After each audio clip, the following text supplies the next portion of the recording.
अस्सलामुअलैकुम। तो भाई आज का टॉपिक हमारा मोस्ट इम्पॉर्टेंट टॉपिक है।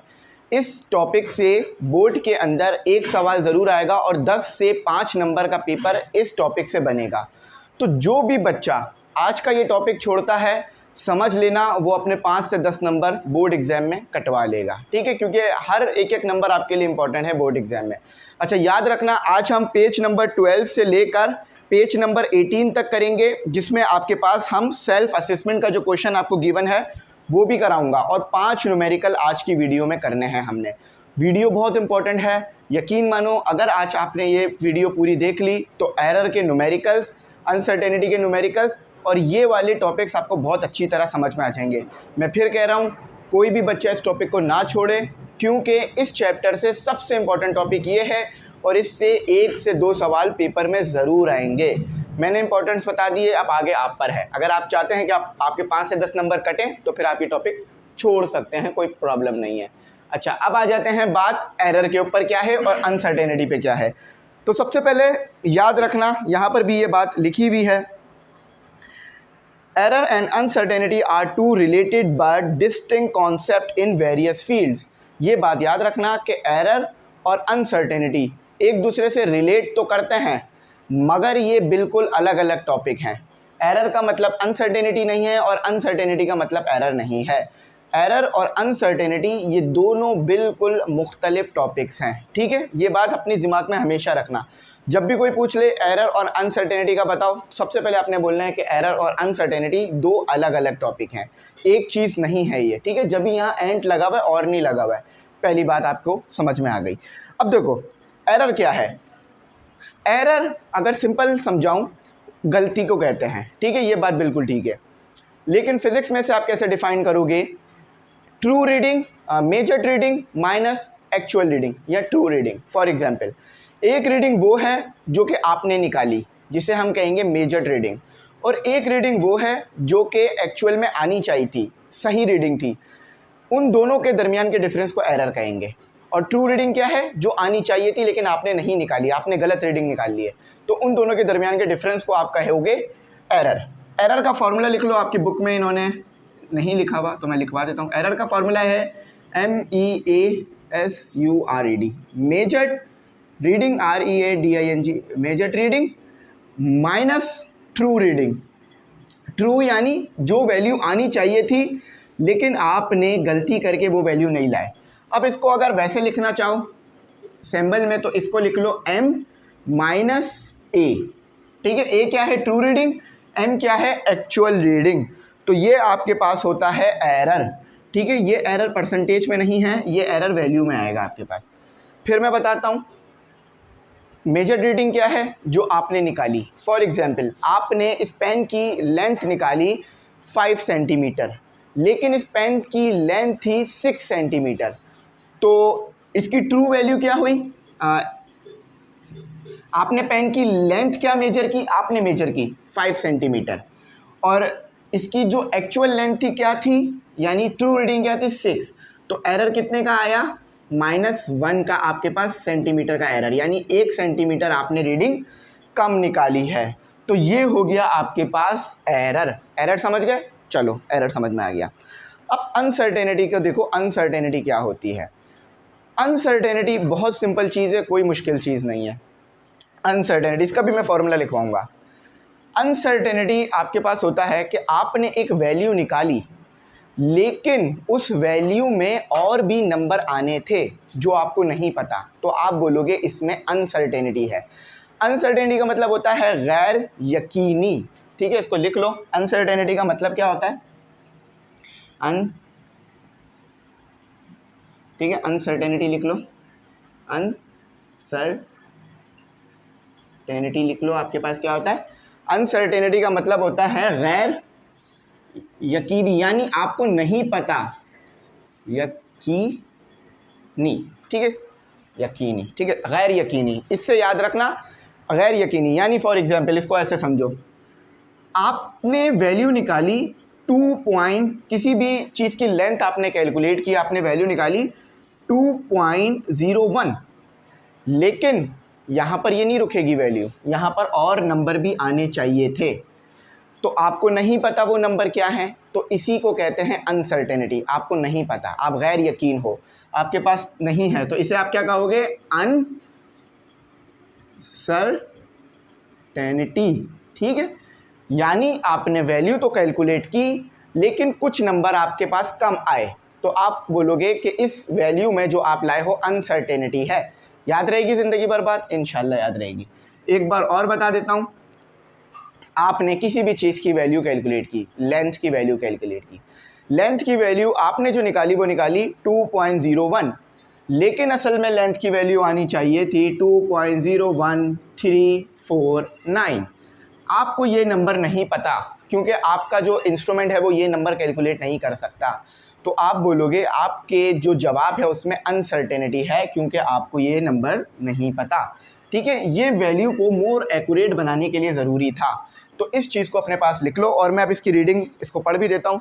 Uncertainty on the other hand relate to the lack of precise knowledge और the degree of doubt associate with the measurement. देखा, डिग्री ऑफ डाउट, यानी आपको डाउट है अपने आंसर में कि आगे और वैल्यूज़ आनी चाहिए थी, मुझे नहीं पता वो वैल्यूज़ क्या हैं, तो आप लिख दोगे ये अनसर्टेनिटी है। ये एरर नहीं है, आपने वैल्यू सही निकाली है लेकिन नंबर कम निकाले आपने, आपको पॉइंट के बाद के और नंबर नहीं पता चल पा रहे हैं, तो आपके आंसर में अनसर्टेनिटी है, यानी कुछ नंबरों की कमी है। ठीक है, एरर बिल्कुल अलग चीज़ है। अब अनसर्टेनिटी का फॉर्मूला लिख लो ज़रा, अनसर्टेनिटी का फॉर्मूला लिख लो। ठीक है, अनसर्टेनिटी का फॉर्मूला आपके पास क्या है? अनसर्टेनिटी का फॉर्मूला आपके पास मौजूद है। अच्छा, ये परसेंटेज अनसर्टेनिटी है, इसको थोड़ा सा सही लिख कर लो, परसेंटेज, TAGE। ठीक है, परसेंटेज अनसर्टेनिटी, इसको अपने पास लिखो, जो भी मैं लिखवा रहा हूँ सारी चीज़ अपने पास नोट डाउन करो। परसेंटेज अनसर्टेनिटी का फॉर्मूला आपके पास क्या होगा?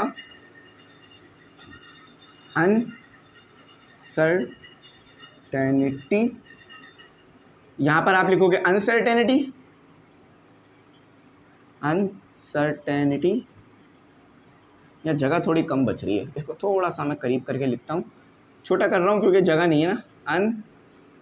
अनसर्टेनिटी डिवाइडेड बाय वैल्यू, यानी जो भी आपको वैल्यू गिवन हो, और मल्टीप्लाई बाय 100, इसी की बेस पर आपके आगे के न्यूमेरिकल होंगे और जो भी आंसर आएगा वो आपके पास परसेंटेज में आएगा।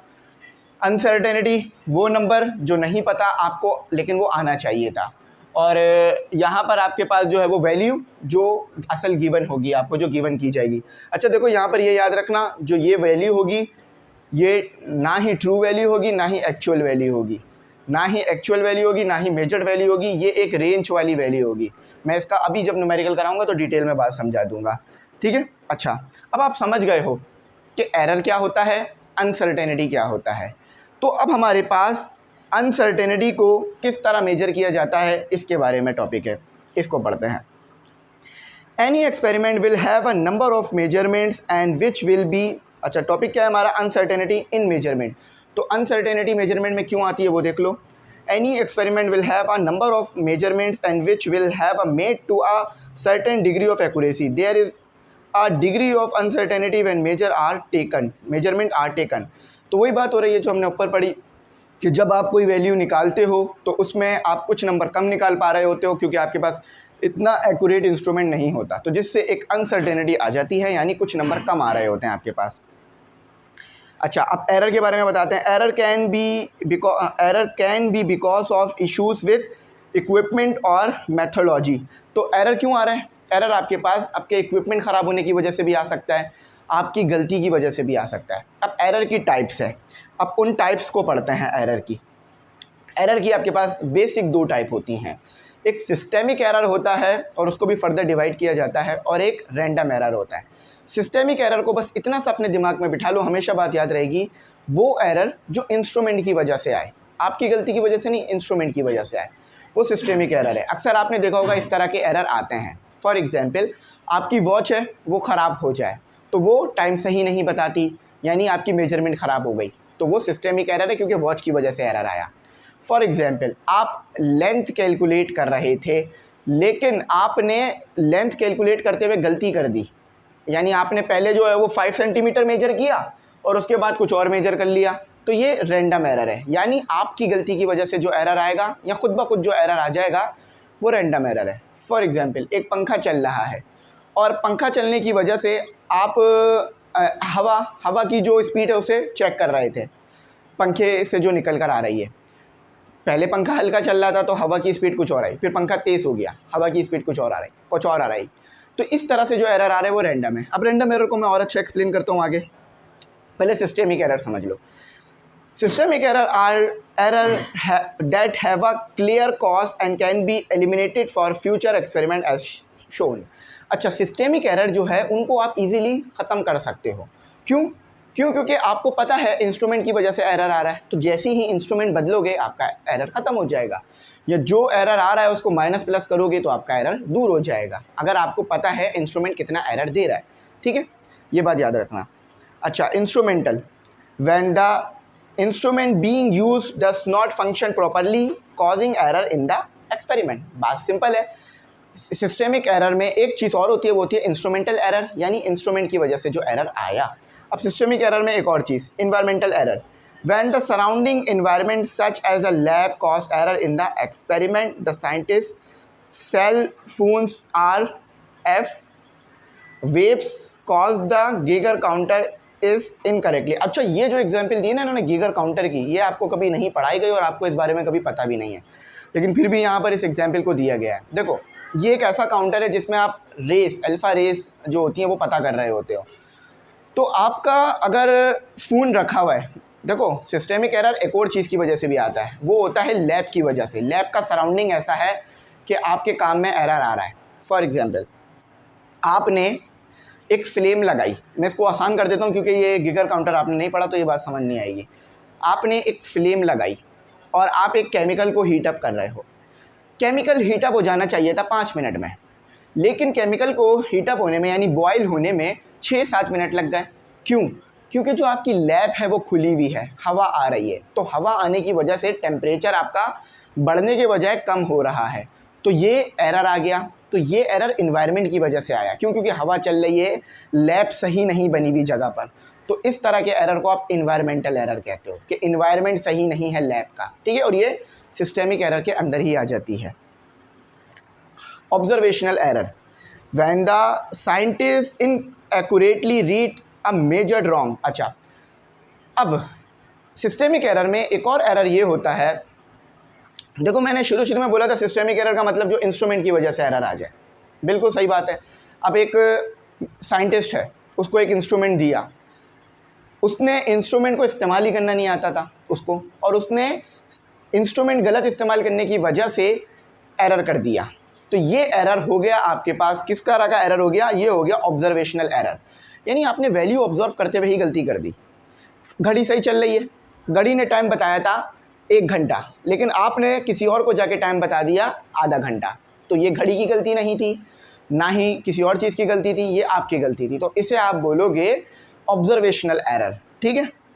अच्छा, theological error, when the model system being used cause the result to be inaccurate, such as being told the humidity does not affect the result of an experiment when it is actually does। अच्छा, theological error यानी आपकी theory clear नहीं है, आपके concept clear नहीं है और आप जो है मॉडल को यूज़ सही नहीं कर पा रहे हो, तो उस वजह से जो एरर निकालोगे वो आपका थियोलॉजिकल एरर आ जाएगा।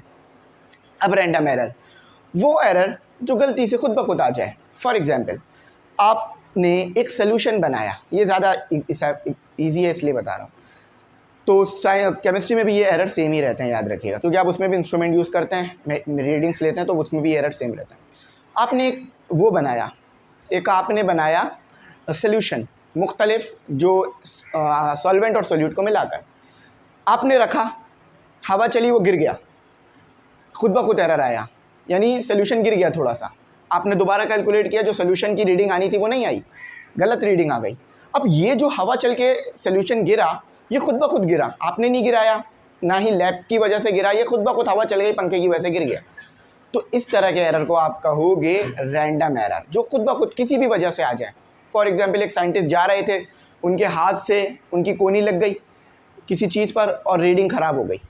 ठीक है, तो ये एरर आपके पास किस तरह के एरर कहलाएंगे? रैंडम एरर, किसी भी वजह से एरर आ जाए। फॉर एग्जांपल, आपने छींक मारी, छींक मारने से हवा निकली और वो सोल्यूशन में गई, या फिर आप जिस चीज़ की रीडिंग ले रहे थे वो लेंथ गलत कैलकुलेट हो गई, ये सारे एरर रैंडम एरर हैं। बहुत सारी एग्जाम्पल होती है। अब इसमें भी ऑब्जर्वेशनल आ गया, when the observer make consist observational mistake. अच्छा, आप ऑब्जर्वेशनल एरर, फॉर एग्जाम्पल एक ही एरर आप बार बार किए जा रहे हो, यानी आप जो है वो बार बार लेंथ को 6 सेंटीमीटर की बजाय 5 सेंटीमीटर बार बार कैलकुलेट कर रहे हो। क्यों? क्योंकि आप लीज काउंट मल्टीप्लाई नहीं करा रहे, लीज काउंट ऐड नहीं करा रहे और उसके साथ डिवीजन मल्टीप्लाई नहीं करा रहे, तो एरर आ जा रहा है। तो इस तरह के एरर रैंडम एरर कहलाते हैं। अच्छा, इन्वायरमेंटल, इसमें भी इन्वायरमेंट का कॉन्सेप्ट है लेकिन वो पीछे वाले से थोड़ा अलग है। When unpredictable changes occur in the environment of the experiment. ठीक है, बात वही है कि गेट खुला रह गया, हवा आ रही है बार बार, आपका काम खराब हो रहा है। ठीक है, सिस्टेमिक वर्सेस रैंडम। अच्छा, अब सिस्टेमिक और जो रैंडम है इनको आपस में ज़रा रिलेट करते हैं। Systemic error and random error are sometimes similar, so here is a way to distinguish between them. कभी कभार ऐसा होगा कि आपका सिस्टेमिक एरर और रैंडम एरर सेम होगा। कैसे? कि पंखा खुला रहने से, यानी गेट खुला हुआ है, पंखा खुला हुआ है, तो बार बार गलतियाँ आए जा रही हैं, तो ये रैंडम एरर में भी जा सकती है और सिस्टेमिक एरर में भी जा सकती है। तो आप इन दोनों के दरमियान डिफरेंस कैसे करोगे, ये आगे पढ़ते हैं। Systemic error are error that occur in the same direction consistently. Systemic error वो होता है कि वो गलती जो बार बार हो रही है, सिस्टम की वजह से हो रही है, किसी चीज़ की वजह से हो रही है, तो वो आपके पास सिस्टेमिक एरर में चली जाएगी। याद रखना, रैंडम एरर वो है जो एक बार हो जाए गलती से, किसी और चीज़ की वजह से, आपने नहीं किया, किसी और की वजह से हो गया। लेकिन सिस्टेमिक एरर वो एरर होगा जो बार बार हुए जा रहा होगा, यानी अगर इंस्ट्रूमेंट ख़राब है तो वो बार बार गलत रीडिंग देगा, सिस्टेमिक एरर हो गया। Random error, error occur can in any direction and are not consistent. और यही बात लिखी हुई है, कंसिस्टेंट नहीं होगा, यानी ये बार बार नहीं होगा, एक बार हो जाएगा। ठीक है, एक बार पंखा चल गया गलती से तो रीडिंग ख़राब हो गई, पंखा बंद कर दो, रीडिंग सही हो जाएगी। ठीक है, अच्छा, तो ये हमारा यहाँ पर हो गया। अब हम आ गए हैं अपने असल टॉपिक पर और वो है हमारे न्यूमेरिकल्स। अच्छा, अब आपने कैलकुलेट करना है बॉल बेरिंग। तो मैं सबसे पहले सवाल पढ़ता हूँ। न्यूमेरिकल क्या लिखा हुआ है, पेज 4 बराबर में चल रहा होगा। न्यूमेरिकल है 1 टॉपिक है, बल्कि ये 1.4.3 सब टॉपिक है हमारा। आपको ग्रुप का बता देता हूँ। देखें, ग्रुप में आप लोग ज़रूर ऐड हो जाएं, क्योंकि ग्रुप में आपको बहुत सारा मटेरियल मिल रहा है जो कि आपकी एग्ज़ाम की तैयारी में बहुत ज़्यादा इंपॉर्टेंट है और आपको बहुत हेल्पफुल होगा। फ़ीस साल में सिर्फ एक बार देनी है, 1,500 रुपये। आपको पता है इतनी कम फ़ीस किसी भी इंस्टीट्यूट की नहीं है। ठीक है, चाहे वो ऑनलाइन हो या ऑफलाइन। अच्छा, उसके अलावा आपको ग्रुप में क्या क्या मिलेगा, तमाम सब्जेक्ट के लेक्चर्स। ठीक है, जिसमें तमाम सब्जेक्ट से मुराद English, physics, mathematics, chemistry, biology. ठीक है, ये होंगे। कंप्यूटर भी होगा इंशाल्लाह। उसके अलावा गैस पेपर मिलेंगे तमाम सब्जेक्ट के। अच्छा, गैस पेपर, नोट्स तमाम सब्जेक्ट के मिलेंगे, मॉडल पेपर मिलेंगे। ठीक है, नोट्स मिलेंगे, रिकॉर्डेड सेशन मिलेगा, लाइव सेशन मिलेगा और साथ ही साथ आपको टेस्ट मिलेंगे ताकि आप चेक कर सको कि आपकी तैयारी कितनी है। आपको ऐसे का PDF मिलेगा, आपको जो है वो लेटर का PDF मिलेगा, आपको एप्लीकेशन का PDF मिलेगा, आपको MCQs के PDF मिलेंगे। इतना सारा मटेरियल सिर्फ 1,500 में मिलेगा और फीस पर ईयर है, साल में सिर्फ एक बार देनी है। तो आप लोग ज़रूर ऐड हो जाइएगा। लेकिन अगर आपको ग्रुप में ऐड नहीं होना, किसी भी एक सब्जेक्ट के नोट्स चाहिए, चाहे वो 9, 10th, फर्स्ट ईयर कोई भी सब्जेक्ट हो, यानी इंग्लिश, उर्दू, इस्लामिक कोई भी सब्जेक्ट हो, तो उसकी फ़ीस 150 है। आप पे करके हमें बताइएगा, हम आपको ज़रूर जो है वो सेंड कर देंगे। मैं उम्मीद करता हूँ मेरी बात आपको समझ आई होगी। तो आप अपना लेक्चर कंटिन्यू करते हैं। अच्छा, याद रखना ये टॉपिक 3 नहीं है, 4 है। इधर 3 लिखा हुआ है, पीछे बुक में 3 लिखा हुआ है। जो टॉपिक 3 था वो हमारा डायमेंशनली था, यानी डायमेंशन थे। ये 3 है टॉपिक हमारा, 4 है हमारा। जब यहाँ देखो 1.4.3, 1.4.1, 1.4.2 हम पढ़ चुके हैं जो कि एरर से रिलेट कर रहा था। अब 1.4.3 आएगा आपके पास। आई होप ये आप लोगों को क्लियर विजिबल हो जो मैं लिख रहा हूँ डेफिनेशंस। अच्छा, देखो कहा जा रहा है टू मेजर द, पहले ऊपर वाला पढ़ लेते हैं। Measure the diameter of a few ball bearing of different size and eliminate their volume, estimate their volume, mention uncertainty in each result, analyze and evaluate the above experiment and suggest improvement। आपने क्या करना है, आपने ball bearings आपको मिले हुए होंगे मुख्तलिफ साइज़ के, उन बॉल बेरिंग्स के वॉल्यूम्स को आपने पता करना है। सिर्फ वॉल्यूम पता नहीं करना, बल्कि उसमें जो अनसर्टेनिटी है उसके बारे में भी आपने पता करना है, और अनसर्टेनिटी को कैसे कम करा जा सकता है ये आपने बताना है। अनसर्टेनिटी इसी तरह कम होगी कि जो रीडिंग आप लाए हो, जो रीडिंग आपके पास है, उस रीडिंग में अनसर्टेनिटी को ऐड या सब्ट्रैक्ट करो तो आपकी एक रेंज वाली रीडिंग आ जाएगी, उसी में आपकी एक्चुअल रीडिंग छुपी होगी। ये बात थोड़ा मुश्किल है लेकिन अभी समझ आ जाएगी। सबसे पहले आपको सवाल दिया हुआ है to measure the diameters of different size ball bearing and it given data लिखो इधर, ठीक है, गिवन डेटा लिखो और टू फाइंड लिखो, क्योंकि ये इस तरह ही और याद रखना ये न्यूमेरिकल बोर्ड के पेपर में आ सकता है, तो इसको बिल्कुल भी आपने मतलब हल्का नहीं लेना, बिल्कुल सीरियस लेके काम करना है। अच्छा, तो कहा जा रहा है to measure the diameter of different size ball bearing, आपके पास आपने मेजर करा, आप मेजर करेंगे डायमीटर मुख्तलिफ साइज़ के बॉल बेरिंग, या आपको मेजर करके दिया गया है डायमीटर मुख्तलिफ साइज़ के बॉल बेरिंग का, ठीक है। आपके पास डायमीटर है, याद रखना रेडियस नहीं है, और बॉल बेरिंग एक स्फीयर होता है, 3D शेप होता है। स्फीयर का फॉर्मूला वॉल्यूम निकालने का क्या है मैं अभी लिखता हूँ। अच्छा, एंड एस्टिमेट देयर वॉल्यूम, और इसका वॉल्यूम आपने बताना है कि क्या आएगा। Assumed we have the caliper, हमारे पास एक कैलिपर है यानी एक वर्नियर कैलिपर है जिससे आप छोटी चीज़ों का, स्पेयर टाइप चीज़ों का डायमीटर निकाल सकते हो। विथ अ मेजरमेंट अनसर्टेनिटी, अच्छा अब देखो इसमें अनसर्टेनिटी आ गई। अनसर्टेनिटी के लिए कोई शॉर्ट फॉर्म इस्तेमाल नहीं होती है, तो मैं पूरा इसे लिखूँगा। आपके पास अनसर्टेनिटी कितनी है, प्लस में और माइनस में। अच्छा देखो, प्लस में और माइनस में अनसर्टेनिटी देने का वजह क्या होती है कि जो वैल्यू होती है ना उसके साथ अनसर्टेनिटी माइनस भी हो सकती है, ऐड भी हो सकती है, तो एक रेंज आ जाती है, रीडिंग में एक रेंज आती है, तो उसी के दरमियान में कहीं एक्चुअल वैल्यू होती है, ठीक है, ये याद रखना। Here an example of measuring 3 ball bearing. अच्छा, सबसे पहले अनसर्टेनिटी आपके पास कितनी रहेगी, अनसर्टेनिटी आपके पास रहेगी 0.01, ठीक है। उसके साथ आपके पास जो वैल्यू है, मैं याद रखना, मैं फिर कह रहा हूँ, ये ना ही मेजर वैल्यू है और ना ही ये आपके पास एक्चुअल वैल्यू है, ये सिर्फ वैल्यू है जिसमें आप अनसर्टेनिटी को ऐड या सब्ट्रैक्ट करोगे तो एक आपके पास जो है वो एक्चुअल रीडिंग आ जाएगी। अच्छा, आपके पास वैल्यू कितनी गिवन है, 5.12 mm। अच्छा, यहाँ तक तो बात समझ में आ गई। अब देखो मेजर्ड वैल्यू क्या बनेगी, मेजर्ड वैल्यू देखो क्या बनेगी। अनसर्टेनिटी को कैसे लिखा जाता है, पहले आप लिखोगे वैल्यू को, ठीक है, उसके बाद प्लस माइनस करोगे अनसर्टेनिटी को और mm यूनिट लगाओगे, तो ये आपके पास हो गई मेजर्ड वैल्यू, ये आपके पास हो गई मेजर्ड वैल्यू, ठीक है। ये पूरी आपके पास मेजर्ड वैल्यू हो गई, ठीक है। ये सिर्फ वैल्यू थी, ये अनसर्टेनिटी थी, दोनों को साथ इस तरह लिखोगे तो ये मेजर्ड वैल्यू बनेगी।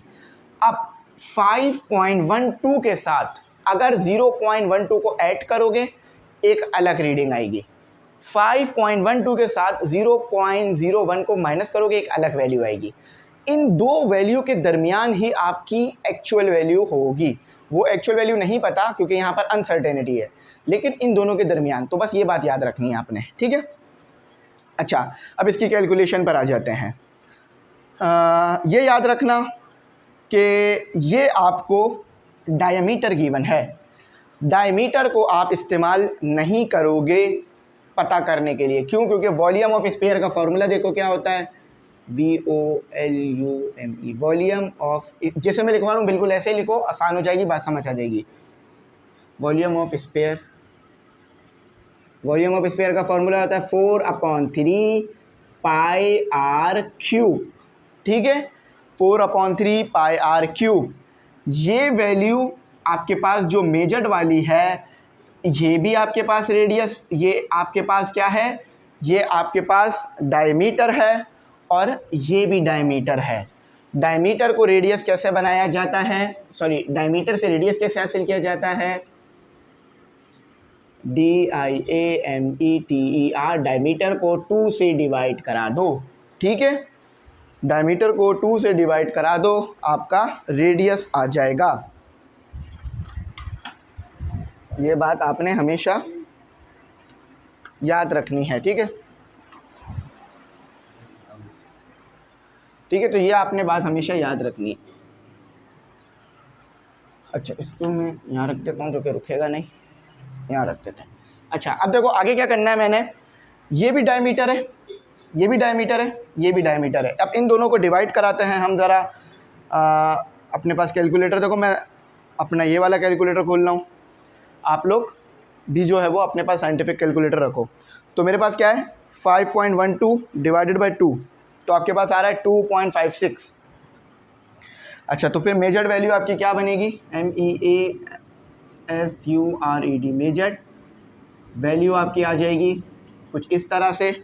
इसको आप डिवाइड करा रहे हो 2 से, तो क्या आ रहा है आपके पास 2.56 प्लस माइनस। अब इसके बाद आप क्या करेंगे, आप डिवाइड कराएंगे 0.01 को 2 से, क्यों, क्योंकि ये दोनों डायमीटर्स हैं, आपने रेडियस लाने हैं।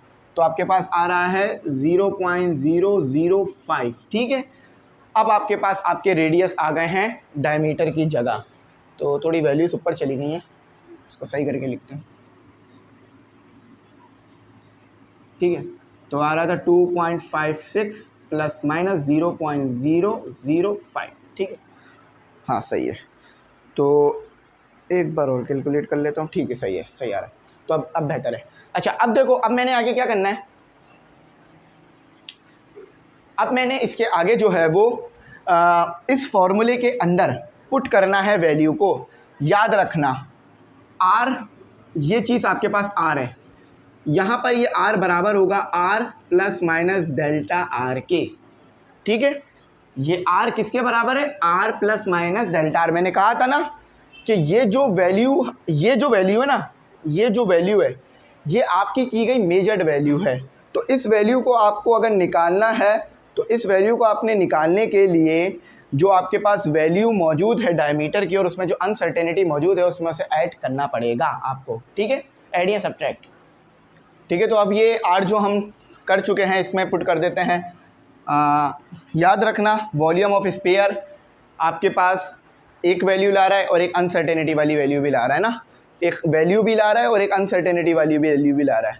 तो आप यहाँ क्या करोगे, इसको ऐसे लिखोगे V प्लस माइनस, क्योंकि इसमें अनसर्टेनिटी मौजूद है। याद रखना ये डेल्टा V जो है ये अनसर्टेनिटी को डिनोट कर रहा है, इसके नीचे चाहो तो लिख लेना, ठीक है। तो आपके पास 4/3 पाई और R क्या है आपके पास, ये वाली वैल्यू है 2.56 प्लस माइनस 0.005 का क्यूब, ठीक है, क्यूब। देखो अब आपने अगर इस तरह से कैलकुलेट किया है ना तो ये बहुत मुश्किल हो जाएगा। मैंने जानबूझ के ऐसे लिखा ताकि बात समझ में आ जाए। अगर इस तरह से किसी भी बच्चे ने कैलकुलेट किया तो क्यूब का फॉर्मूला उसको लगाने में बहुत मुश्किल हो जाएगी, क्योंकि यहाँ क्यूब का फॉर्मूला लग रहा है। तो इसको आप अभी ऐसे नहीं लिखो, इसको आप अभी ऐसे ही लिखो।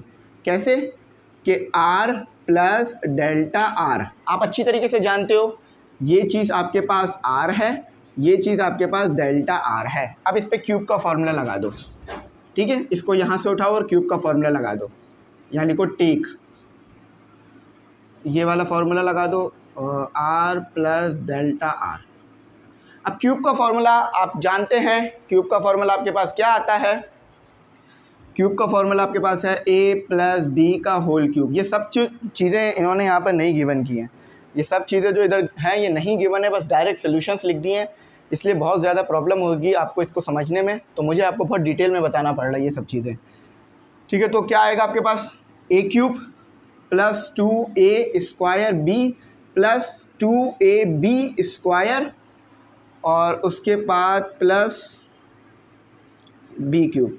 आई थिंक 3 आता है, 2 नहीं आता, 3, ठीक है।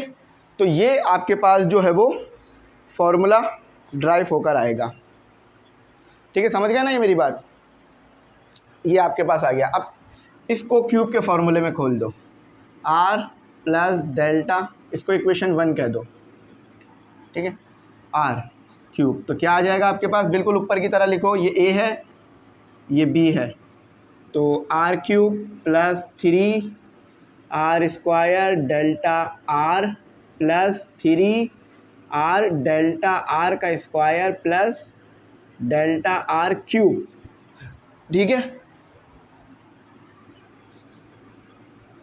Delta R। क्यूब, ठीक है। अच्छा, ये आर स्क्वायर और delta r cube, delta r square और डेल्टा आर क्यूब बहुत छोटी वैल्यू देंगे, इतनी छोटी कि उसको कैलकुलेशन में काउंट करने की ज़रूरत नहीं है। तो हम क्या करेंगे, नेगलेक्ट लिख देंगे, नेगलेक्ट, ठीक है। नेगलेक्ट की स्पेलिंग में थोड़ी मिस्टेक हो रही है, हाँ, एन, इसको सही कर लो, जी आएगा, NEGLECTED, नेगलेक्टेड, ठीक है। इसको नेगलेक्ट लिख देंगे, यानी इन दोनों को ज़ीरो कर देंगे, डेल्टा आर स्क्वायर ज़ीरो और delta r cube equal to zero हो जाएगा, है ना। तो आपके पास क्या आ गया, आर प्लस डेल्टा आर और आर क्यूब आपके पास आ गया r cube plus 3r square delta r, ठीक है। अब इस चीज़ को इक्वेशन 1 में पुट कर दो, पुट इन इक्वेशन 1, जगह बहुत कंजेस्टिव रह गई है यहाँ। तो अब मेरे पास क्या आ गया, v plus minus delta v equal to 4/3 pi और r plus delta r cube आप क्या लाए हो, r cube plus 3r square और विथ डेल्टा आर, ठीक है। ये आपकी वैल्यू आ गई। अच्छा, यहाँ तक बात समझ आ गई, कोई प्रॉब्लम नहीं हुई होगी। अब इधर से काम करना पड़ेगा, मज़ीद फर्दर इधर करते हैं, ठीक है। अच्छा, अब ये 4/3 पाए सबके साथ मल्टीप्लाई करा दो, तो v plus minus delta v equal to 4/3 pi r cube और प्लस 4/3 ब्रैकेट करके लिखो क्योंकि इसके साथ 3 भी है, 3r स्क्वायर डेल्टा आर, 3 से 3 कैंसिल हो गया, तो v plus minus delta v equal to 4/3 pi r cube plus 4r square delta r, ठीक है। ये आपकी वैल्यू आ गई किसकी, v plus minus delta v निकालने के लिए फॉर्मूला ड्राइव हो गया। अब आप बस वैल्यूज़ पुट करो, आपका आंसर आ जाएगा। अच्छा, r क्या निकाला है यहाँ पर लिख लो याद दहानी के लिए, r आपने निकाला था 2.56 मिलीमीटर, डेल्टा r क्या निकाला था आपने 0.05, सॉरी एक और 0.5 मिलीमीटर, और पाई की वैल्यू आप जानते हो क्या होती है 3.142, सब वैल्यूज़ पता है, ऊपर पुट कर दो, v plus minus delta v equal to 4/3 3.142 और r क्यूब क्या है आपके पास 2.56 का क्यूब प्लस, यहाँ प्लस माइनस दोनों आएगा, ठीक है, यहाँ प्लस माइनस दोनों आएगा, मैं देखो यहाँ प्लस माइनस दोनों होगा भी, यहाँ नहीं है, ठीक है। तो देखो प्लस माइनस दोनों साथ चलेगा, वरना सोल्व सही नहीं होगा, क्योंकि ये अनसर्टेनिटी वाला पार्ट है और ये वैल्यू वाला पार्ट है, तो वो अलग अलग रहेगा।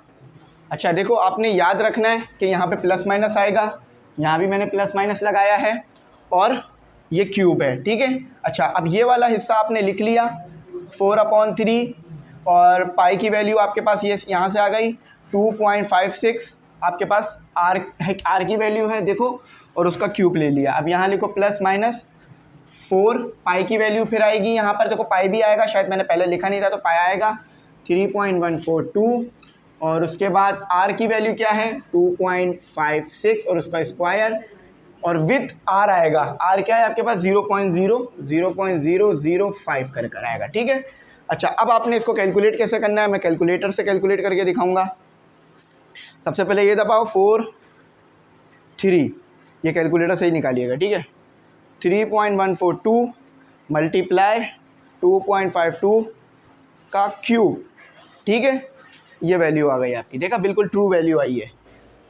तो v plus minus delta v equal to 70.28 plus minus ये आ गया। अब ये वाली वैल्यू कैलकुलेट करो, ये वाली वैल्यू कैलकुलेट करने के लिए 4 3.142 मल्टीप्लाई 2.56 का स्क्वायर मल्टीप्लाई 0.005, तो देखो 0.41 आ रहा है। ये आपका वॉल्यूम निकल आया मिलीमीटर में, सॉरी मिलीमीटर में नहीं आएगा, ये मिलीमीटर क्यूब में आएगा आपके पास, ठीक है। तो बिल्कुल ठीक हमारा आंसर आया। यहाँ मैं इसका वॉल्यूम वो लिख रहा हूँ मिलीमीटर क्यूब, ठीक है। तो बिल्कुल ठीक हमारा आंसर आ गया है। ये फर्स्ट बॉल बेरिंग के लिए काम था। अब सेकंड बॉल बेरिंग के लिए भी सेम ही काम होगा, लेकिन उसमें क्या होगा मैं बताता हूँ। इसको थोड़ा रिमूव करता हूँ। जैसा जैसा मैंने लिखा है आपने सारा आगे ने कंटिन्यू रखना है। कुछ भी, मेरे पास तो जगह कम है इसलिए मैं रिमूव कर रहा हूँ, आप लोग आगे कंटिन्यू रखो। अच्छा, ये फर्स्ट बॉल बेरिंग के लिए काम था, ठीक है। ये फर्स्ट बॉल बेरिंग के लिए काम था। अब सेकंड बॉल बेरिंग के लिए आप क्या करोगे, इसी फॉर्मूले को दोबारा यूज़ करोगे। जो फार्मूला हमने बनाया था इसको दोबारा यूज़ करोगे। सेकंड बॉल बेरिंग लिख लो, बॉल बेरिंग 2, बॉल BEARING बेरिंग 2, ठीक है। अच्छा, बॉल बेरिंग 2 में आपको क्या वैल्यूज़ गिवन है ये देख लो।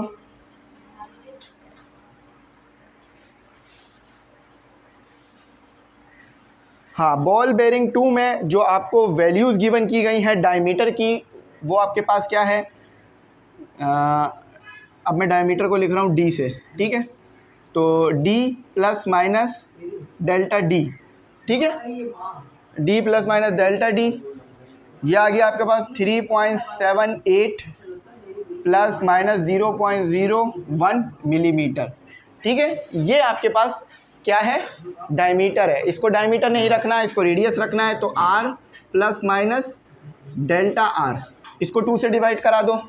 आपको मैंने डायमीटर का फॉर्मूला बता दिया था। रेडियस का फॉर्मूला डायमीटर से लाने के लिए क्या है, बस डायमीटर को 2 से डिवाइड करा दो। आप अच्छी तरह जानते हैं इस बात को। 2 से जब आप इसको डिवाइड कराएंगे तो आपके पास आएगा 1.89 प्लस माइनस और 0.00 अगेन 05 मिलीमीटर है। लेंथ ही तो रहेगा तो मिलीमीटर में ही। अच्छा, अब अगेन इस फॉर्मूले को इस्तेमाल करो। इसको मैं A कह रहा हूँ, यूज़ फॉर्मूला A, ठीक है। इसको यूज़ करो तो V plus minus delta V equal to 4/3 pi R cube plus minus 4 pi R square delta R। अच्छा, आप अच्छी तरह जानते हो ये वैल्यू R की है, देख लो ये वैल्यू R की है और ये वैल्यू डेल्टा R की है। अब वैल्यूज़ पुट करो, आंसर निकालो। प्लस माइनस, देखो पहला इसलिए मुश्किल था क्योंकि उसमें मैंने आपको ये समझाना था कि ये R plus delta R cube गया कहाँ और ये हुआ कैसे सॉल्व, तो इसीलिए ये फॉर्मूला कैसे बना ये बताना था, तो इसलिए वो मुश्किल हुआ। बाकी अब आसान है, अब कोई मुश्किल नहीं है यहाँ पे काम। अच्छा, 4/3 3.142 3.142, इन्होंने भी यही वैल्यू ली होगी पाई की, हाँ बिल्कुल उन्होंने 14 ली है, मैं 142 ले रहा हूँ, तो आपको कोई मसला नहीं है।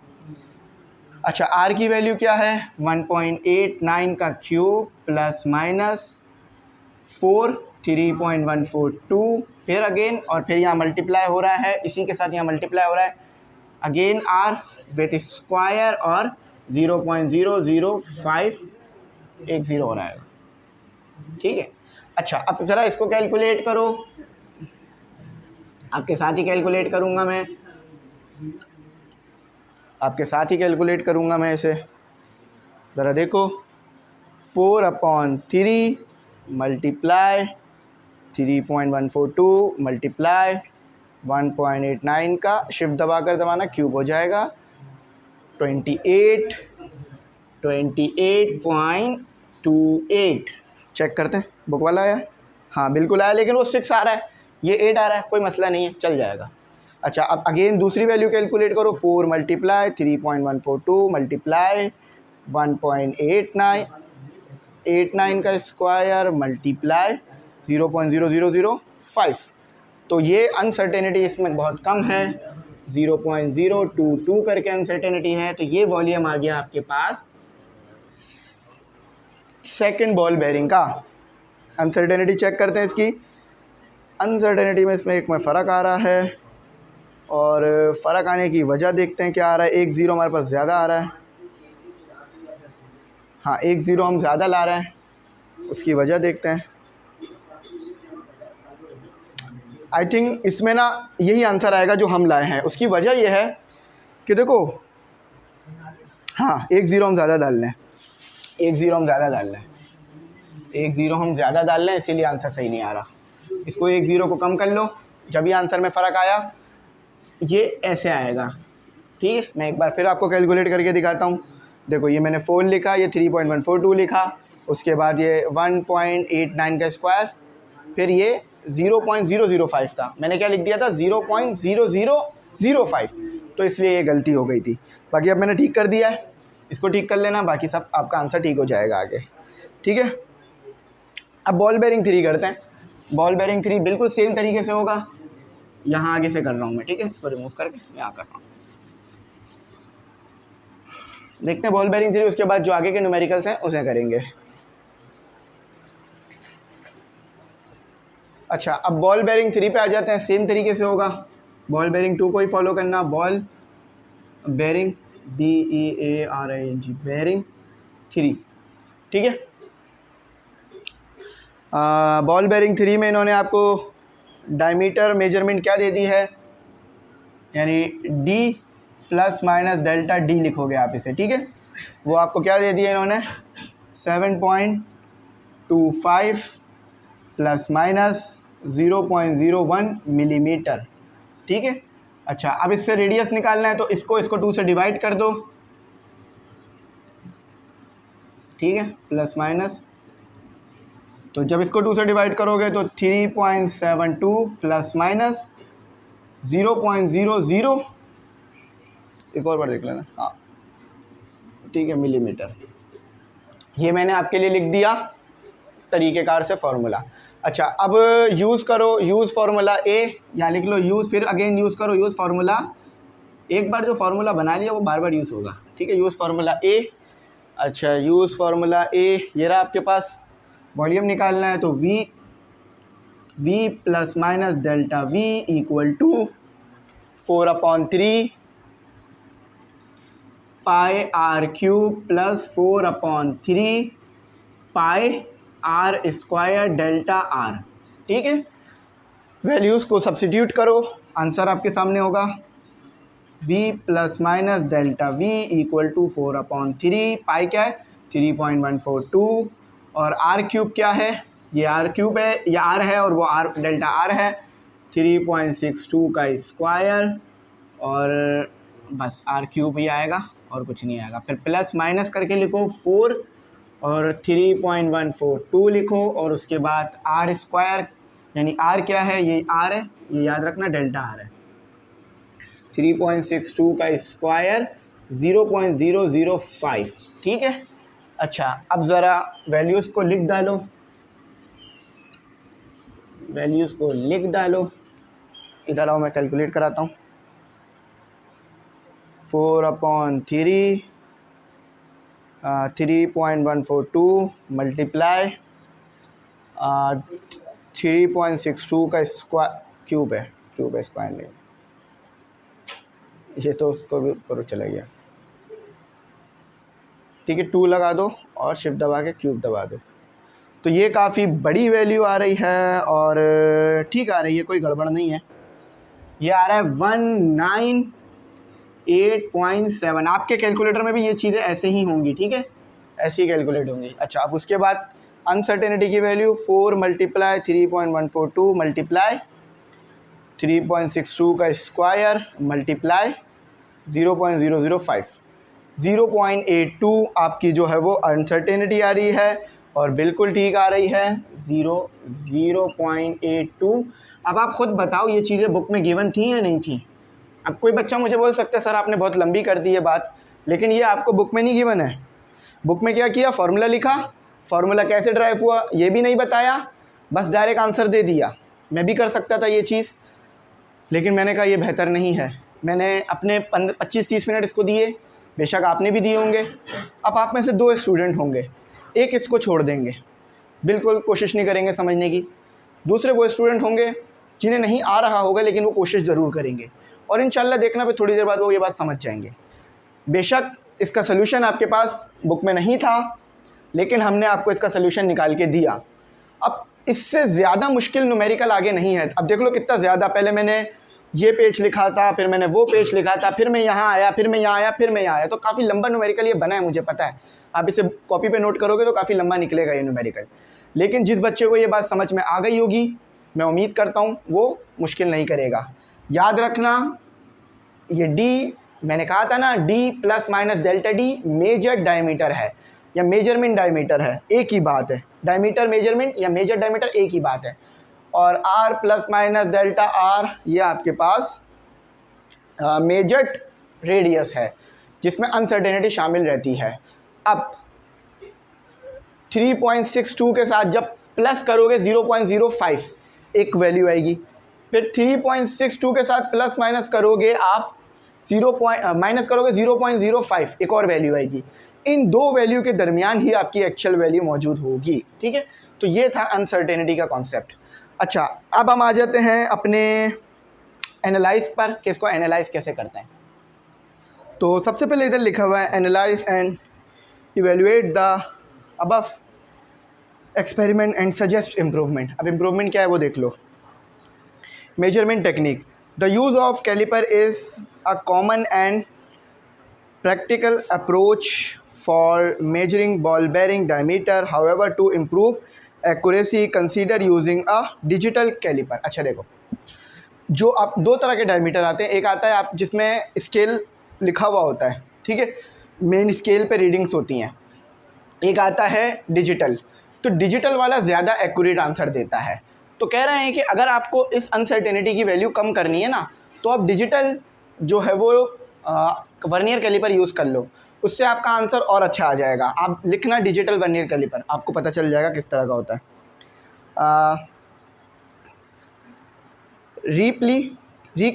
रीप्लीकेबिलिटी, ठीक है, replicability to ensure the reliability of a, मेरे ख्याल से ये नहीं सही है, रीप्लीकेबिलिटी to ensure the reliability of the measurement it is advised to take multiple reading। अच्छा देखो, अपनी अगर रीडिंग को अच्छा बनाना चाहते हो तो एक ही चीज़ को 4-5 बार कैलकुलेट करो, यानी एक ही रीडिंग को 3-4 बार लो और फिर उसका मीन ले लो। फॉर एग्जांपल मीन कैसे लेते हैं, मीन आप इस तरह से लेते हो, अभी ये पेन चल जाएगा थोड़ा, कि पहली रीडिंग सेम चीज़ की दूसरी रीडिंग, सेम चीज़ की तीसरी रीडिंग डिवाइडेड बाय 3, तो आपकी जो रीडिंग है वो और एक्यूरेट हो जाएगी। तो इस तरह से मीन ले लो, यानी ये जो रेडियस आपने कैलकुलेट किया ना, इसी तरह से रेडियस को 2 बार और कैलकुलेट करो।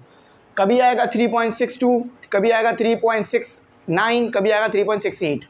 जब उसको यहाँ पर रखोगे ना तो 3.654 के करीब आ जाएगा, तो यानी वो एक्यूरेट हो जाएगी रीडिंग आपकी काफ़ी। Uncertainty analysis, while we estimate the uncertainty in the volume calculation based on the uncertainty in a radius measurement, it is important to consider other potential sources of uncertainty। तो और जो आपके पास uncertainty के concept हैं वो इस्तेमाल करो और अपनी रीडिंग को बेहतर बना लो, ठीक है। जैसे ये कॉन्सेप्ट इस्तेमाल करके अपनी रीडिंग को बेहतर कर लो। क्वालिटी कंट्रोल, क्वालिटी कंट्रोल से समझ में आ रही है बात। Implement quality control measure to ensure the ball bearing use in the experiment have consistent shape. तो जो भी बॉल बेरिंग ले रहे हो ना वो सही शेप का लो, ऐसा ना हो कि आगे पीछे से बॉल बेरिंग मुड़ा हुआ हो या बॉल बेरिंग का शेप सही नहीं हो। बॉल बेरिंग एक परफेक्ट स्पेयर हो तो फिर उसको जो है वो इस्तेमाल करो। इस तरह से फिर क्या होगा कि आपकी जो रीडिंग ख़राब आती है वो नहीं आएगी, ठीक है।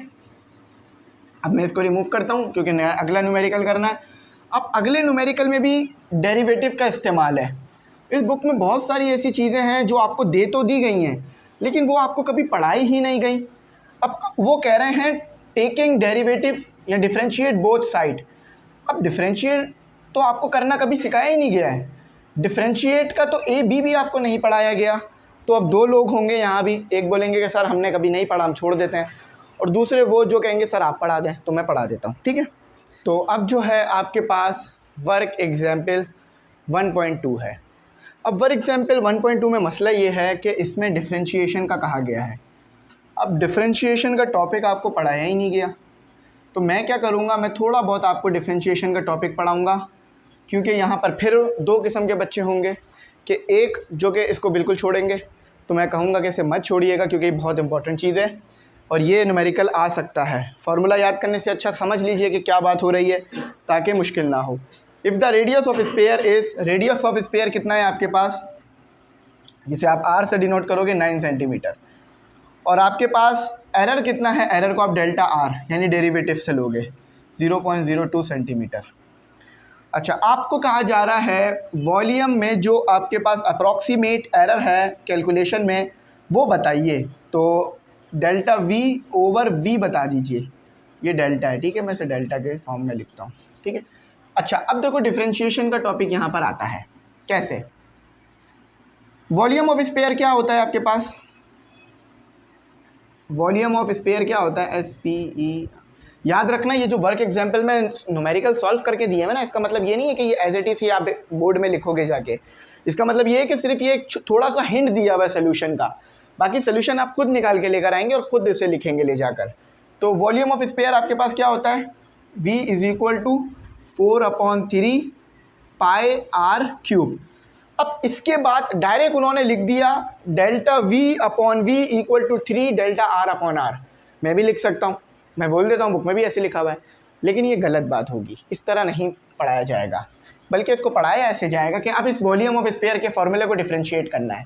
सबसे पहले याद रखो कि इस R को जो स्मॉल में है हम कैपिटल R ले लेंगे, यहाँ ऐसे लिख लो कि कैपिटल R बना लेंगे स्मॉल r को, तो क्या आ जाएगा V 4/3 हेयर, हमें पता है कि ये R जो है कैपिटल R के बराबर है, क्यूब, ठीक है। अब डिफरेंशिएशन जब भी अप्लाई होती है दोनों साइड होती है, differentiate both sides with respect. अच्छा, विथ रिस्पेक्ट को शॉर्ट फॉर्म में लिखते हैं, विथ को W, R के लिए रिस्पेक्ट, टू के लिए T और R, with respect to R हो रही है डिफरेंशिएशन। अब डिफरेंशिएशन में क्या होता है कि dV/dr इस तरह लिख दिया जाएगा, R कैपिटल लिया है हमने, ठीक है, स्मॉल ले लिया, ठीक है। ये जो सिंबल है ना d/dr, ये आपका डिफरेंशिएशन का सिंबल है कि आप इस चीज़ को R के रिस्पेक्ट से डिफरेंशिएट कर रहे हो। ये बहुत बड़ा टॉपिक है लेकिन यहाँ से थोड़ा बहुत समझा रहा हूँ, ठीक है। आप इसी चीज़ को आप रिस्पेक्ट से डेरिवेट करते हो, तो ये 4/3 बाहर आ जाएगा, ठीक है, पाई भी बाहर आ जाएगा, पाई भी कांस्टेंट है, और d/dr जो है वो इस पे लग जाएगा R क्यूब पर, ठीक है। ये याद रखना, ऐसे होता है डिफरेंशिएशन। अब यहाँ पर जो डिफरेंशिएशन को है ना वो डेल्टा से डिनोट किया गया है, मर्जी है, सैंपल आप किसी चीज़ का कोई भी रख सकते हो, तो जहाँ जहाँ D है वहाँ डेल्टा लिख दो। ये डेल्टा V हो गया, ये डेल्टा R हो गया, और ये हो गया 4/3 पाई, D की जगह आ गया यहाँ पे डेल्टा। अच्छा, डिफरेंशिएशन में क्या होता है कि ये जो पावर होती है ना ये आगे आ जाती है, आगे वाले कांस्टेंट के साथ आ जाती है, ठीक है, और पावर में से एक नंबर को कम कर दिया जाता है, 1 को कम कर दिया जाता है, ठीक है। तो ये R, समझ गए। अब देखो यहाँ भी डेल्टा है, यहाँ भी डेल्टा है, और R भी सेम है, तो ये वाला R ये वाले R को कैंसिल करेगा और ये भी R ख़त्म हो जाएगा, ठीक है, क्योंकि आप डेरिवेट ले चुके हो, डेरिवेटिव कर चुके हो R के रिस्पेक्ट से, तो ये चीज़ आपके पास ख़त्म हो जाएगी। यहाँ क्यों ख़त्म नहीं हो रही, क्योंकि यहाँ V है, यहाँ R है, इसलिए ख़त्म नहीं हो रही। यहाँ इसलिए ख़त्म हो रही है क्योंकि यहाँ भी R है, यहाँ भी R है, तो इस तरह ये ख़त्म हो गई, ठीक है, ये याद रखना। ख़त्म होने की वजह ऊपर भी R नीचे भी R, तो ये 3 से 3 कैंसिल, कि ये 3 आगे उठ कर आ गया और 3 में से -1 हो गया, और d/डेल्टा R ख़त्म हो गया क्योंकि आपने वो इस्तेमाल कर लिया। जो चीज़ आप इस्तेमाल कर लेते हो वो ख़त्म हो जाती है, तो यहाँ भी आपने इस्तेमाल कर लिया तो वो ख़त्म हो गया आपके पास, ठीक है। 4 आ गया, पाई आ गया, R का स्क्वायर आ गया, ठीक है। इस तरह की कोई चीज़ आ गई, डेल्टा R को उस तरफ ले जाओ, इधर इसकी ज़रूरत नहीं है, ठीक है। ये आ गया आपके पास, याद रखना डेल्टा R एरर है और R आपके पास मेजर्ड वैल्यू है। मल्टीप्लाई करा दो V both side, sorry divide, divide v both sides, ठीक है। तो delta v over v 4 pi delta r, r का स्क्वायर, और ये आ गया v, ठीक है। ये चीज़ हमारे पास आ गई क्योंकि हमें ये कैलकुलेट करनी थी, तो इसको हम बिल्कुल नहीं छेड़ेंगे, हम इस चीज़ को छेड़ेंगे। v क्या है आपके पास? v आपके पास है 4/3 पाई r क्यूब, तो इसको इधर पुट कर दो, इसको इक्वेशन 1 कह लो। पुट v इन इक्वेशन 1, इधर आ जाओ, इस तरफ आ जाओ, इधर करते हैं कैलकुलेट। तो ये आपके पास delta v as it is आ गया 4 पाई r डेल्टा r, और r का स्क्वायर हो गया। v की जगह क्या आ गया आपके पास? 4/3 pi r cube, 4/3 pi r cube. देखो ये r क्यूब से r स्क्वायर कैंसिल, तो नीचे सिर्फ एक r बच गया आपके पास, है ना। अच्छा, ये चीज़ यहाँ पर क्या है डिनोमिनेटर में, अगर मैं इसको न्यूमरेटर में ले जाऊँ तो क्या हो जाएगा? रेसिप्रोकल, 3 ऊपर आ जाएगा, 4 नीचे आ जाएगा, और मल्टीप्लाई हो जाएगा 4 पाई डेल्टा r, और यहाँ सिर्फ r बच गया क्योंकि यहाँ 2 टाइम r 2 थे, यहाँ 3 थे, तो नीचे सिर्फ 1 रह गया। ये अच्छा, ये पाई है, तो पाई से पाई भी कैंसिल हो गया, तो यहाँ पाई लिखने की भी ज़रूरत नहीं है आपको, और ये 4 से 4 कैंसिल हो गया, तो देखा जो था वो आ गया। Delta v over v equal to, मेरे तो हाथ में दर्द हो रहा है इस तरफ से लिखने में इधर ही से लिखते हैं भाई। अच्छा, तो ये आ गया 3 डेल्टा r ओवर r। तो देखा कैसे ये ड्राइव हुआ। अब ये पूरी की पूरी चीज़ बुक वालों ने लिख के ही नहीं दी आप लोगों को, अब हम क्या कर सकते हैं? पहले तो डिफ्रेंशिएशन का कॉन्सेप्ट ही नहीं पढ़ाया, उसके बाद फिर डिफ्रेंशिएशन का टॉपिक दे दिया, उसके बाद फिर ये मसला आया। अब क्या करा जा सकता है? अच्छा, आप बस वैल्यू पुट करो, आंसर निकाल लो। अब मैं चाहता तो ये सारे स्टेप्स हटा देता, ये जितना भी मैंने लिखा है, सिर्फ बोलता ये आंसर है, ये इसमें पुट कर दो, लेकिन मैंने कहा ये गलत होगी बात, तो इसलिए मैंने लिखवाया। तो 0.02 डिवाइडेड बाय 9 है ना, 9 सेंटीमीटर, तो ये वॉल्यूम आ गया आपका। ज़रा कैलकुलेट कर दो, पूरा को एक साथ ही रख के कैलकुलेट कर दो।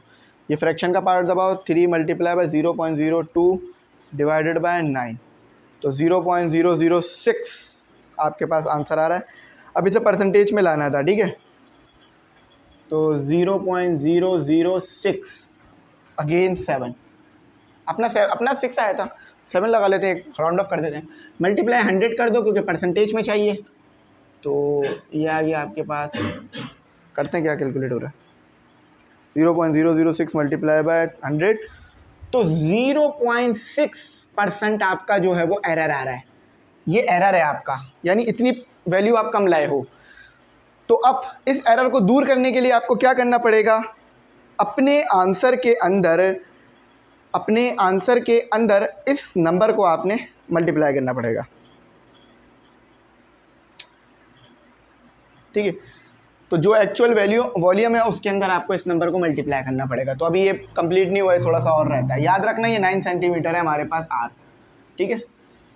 तो अब वॉल्यूम निकालो, r एरर को रखकर वॉल्यूम निकालो। तो वॉल्यूम विथ एरर लिख लो, वॉल्यूम विथ एरर।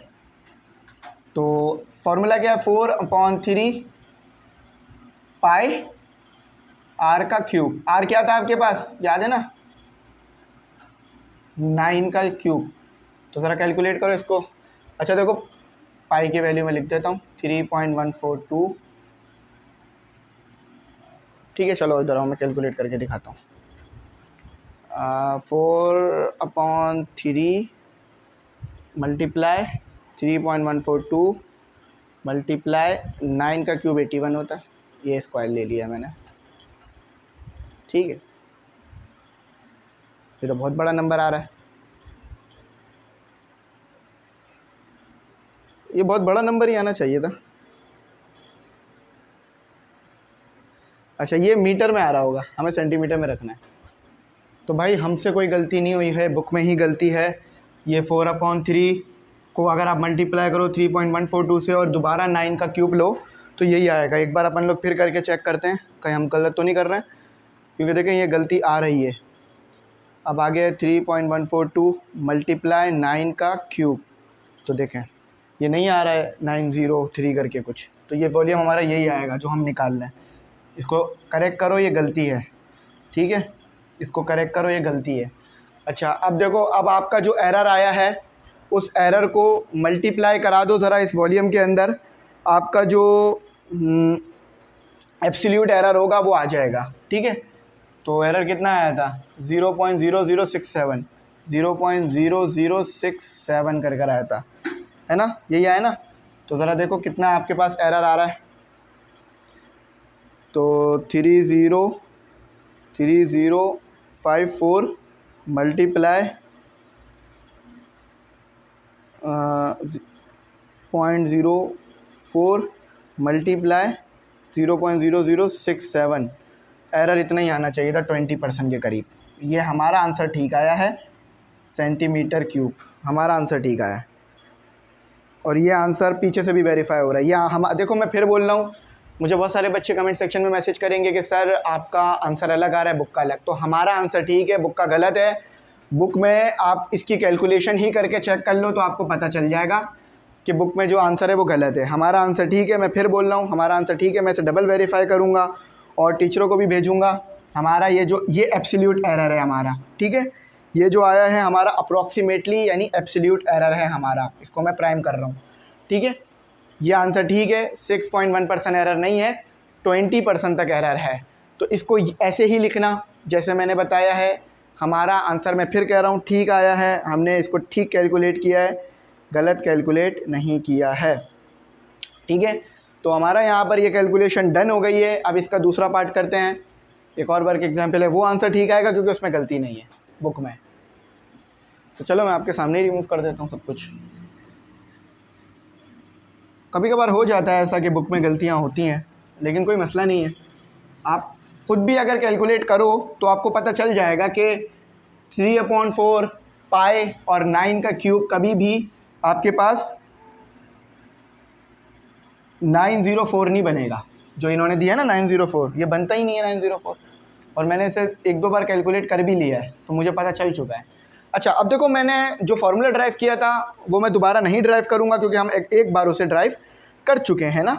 तो अब मैं डायरेक्ट आपको ये वाला न्यूमेरिकल कराऊंगा, क्योंकि आप कुछ फार्मूला जिस तरह ड्राइव कर आया था वो मैंने बता दिया। अक्सर बच्चे मुझे कहते हैं कि सर आप बता दिया करें, तो मैं आपके सामने बता रहा हूँ, ठीक है। आप लोग कहेंगे तो मैं ज़रूर उस काम को करूँगा। अच्छा गिवन डेटा लिख लो। अभी आसान है क्योंकि इसमें हमें फार्मूला ड्राइव नहीं करना, और अगर इसमें गलती नहीं होगी बुक में तो ये सही आएगा।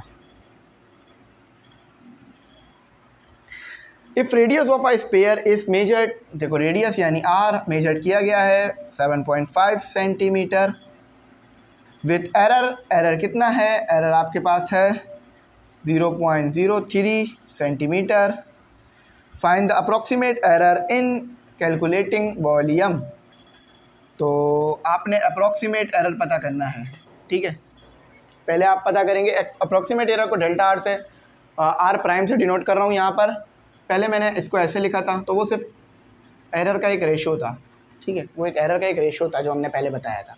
तो इसको भी ऐसे लिख लो वरना मुश्किल होगी आप लोगों के लिए। अच्छा तो सबसे पहले आपको ये निकालना पड़ेगा, ये फैक्टर निकालना पड़ेगा। वॉल्यूम ऑफ स्फीयर आपके पास क्या होता है, वॉल्यूम ऑफ स्फीयर देख लो, V = 4/3 पाई आर क्यूब। अब इसको डिफ्रेंशिएट कैसे करते हैं मैंने बता दिया था। डिफ्रेंशिएट करने के बाद आ जाएगा डिफ्रेंशिएट, अच्छा ये भी नहीं बताया इन्होंने कि किसके रिस्पेक्ट से डिफ्रेंशिएट कर रहा है। डिफ्रेंशिएट बोथ साइड्स, मैं लिख देता हूँ किसके रिस्पेक्ट से हुआ है, differentiate both side with respect to r, ठीक है। तो ये बन जाएगा आपके पास डेल्टा वी ओवर वी, कैसे बन रहा है पता है ना, हाँ 3 डेल्टा आर ओवर आर। ठीक है, ये आ गया। अगर मैं भी इस फॉर्मूले को रटूँ तो मुझे भी शायद मुश्किल हो जाए। अच्छा, तो 3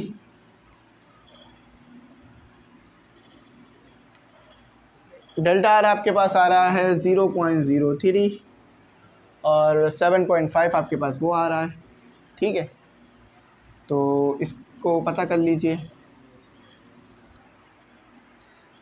कैलकुलेट करते हैं। 3 मल्टीप्लाई 7.5 और न्यूमरेटर में हमने लिखना था 0.03। तो एरर आपके पास आया है, परसेंटेज अगर इसकी निकालें तो ये इतना आया, और इसकी परसेंटेज निकालने के लिए 100 से मल्टीप्लाई कर दीजिए। तो इसकी परसेंटेज एरर है 12% गलती है इसमें आपके पास, 1.2% गलती है। ठीक है, इतना एरर है आपके पास। अच्छा, अब आपने क्या निकालना है, एब्सोल्यूट एरर निकालना है। तो एब्सोल्यूट एरर निकालने के लिए आप क्या करेंगे, v = 4/3 पाई r³। पहले वॉल्यूम निकालें। वॉल्यूम आपके पास क्या है, 4/3, 3.142, पाई की वैल्यू आप जानते हैं। इसे कैपिटल आर लिख लीजिए, इसे भी कैपिटल आर कर लीजिए क्योंकि हम इसे कैपिटल आर लिखते हैं। 7.5 का क्यूब। अब देखो ये सही आएगा क्योंकि इसमें गलती नहीं है ना। देखो 4/3 मल्टीप्लाई 3.142 मल्टीप्लाई 5.7 का क्यूब। तो देख रहे हैं 1767.37। और यहाँ पे बिल्कुल इन्होंने यही लिखा हुआ है। देखा यहाँ कितना बड़ा नंबर आ रहा है, पीछे कितना छोटा नंबर आ गया। अब इसके साथ इसको मल्टीप्लाई करा दीजिए इसको, तो ये एब्सोल्यूट एरर हो जाएगा। एब्सोल्यूट एरर के लिए प्राइम कर दीजिए इसे 0125। ठीक है, तो ये प्राइम आपका क्या बन गया, ज़रा इसको कैलकुलेट करें। चलो आपके साथ कैलकुलेट करता हूँ। इसे नज़र तो आ रहे हैं ना नंबर, हाँ नज़र आ रहे हैं।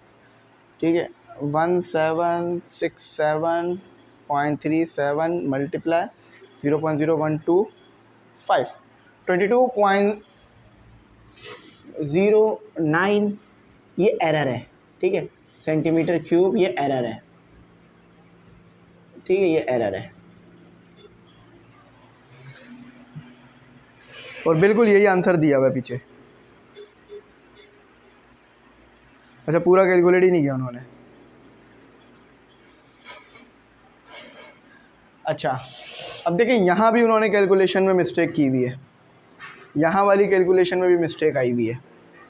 उन्होंने कहा है 3 मल्टीप्लाई 0.0375, आपके पास आना चाहिए 0.04%, लेकिन ऐसा तो नहीं हो सकता ना। आप खुद देखें, 3 चलें पहले मैं कर लेता हूँ 3, फिर मल्टीप्लाई ब्रैकेट लगा देता हूँ, क्या पता ब्रैकेट की वजह से गलती आ रही हो ना। आपके दिमाग में आ सकता है कि सर क्या पता आपने ब्रैकेट नहीं लगाया। तो देख रहे हैं आप, आपके सामने आंसर आ रहा है। तो ये गलतियाँ बुक में इस सवालों में पता नहीं क्यों इतनी ज़्यादा आई हुई हैं। ठीक है, तो ये मैंने ठीक कर दी हैं गलतियाँ, तो आप लोग इसे भी ठीक ज़रूर रखिएगा। अच्छा, अब हम करते हैं अपने नेक्स्ट पार्ट को करते हैं और फिर आगे बढ़ते हैं अपना। ठीक है, तो अगर किसी स्टूडेंट को डाउट हो कि शायद मुझसे गलती हुई हो, तो वो इसे एक बार ज़रूर रिकैलकुलेट कर ले, इंटरनेट से भी चेक कर ले, तो उसका भी कुछ ना कुछ जवाब मिल जाएगा आपको। हमारे आंसर सही आए हैं, मैंने डबल वेरिफिकेशन कर ली है क्योंकि बुक में कैलकुलेशन मिस्टेक ही सिंपल नज़र आ रही है। तो हम क्या कर सकते हैं अब इसमें कि कैलकुलेशन मिस्टेक है। तो यहाँ पर मैंने ठीक करा दिया आंसर्स, और आप अपने टीचर्स को भी चेक कराइएगा, इंशाल्लाह वो भी इसको वेरीफाई कर देंगे कि हमने काम ठीक किया है। ठीक है, अच्छा अब हम आगे करते हैं। आगे हमारे पास जो है वो एक और टॉपिक है, मुश्किल टॉपिक आ गया है। परसेंटेज अनसर्टेनिटी निकालनी है आपने।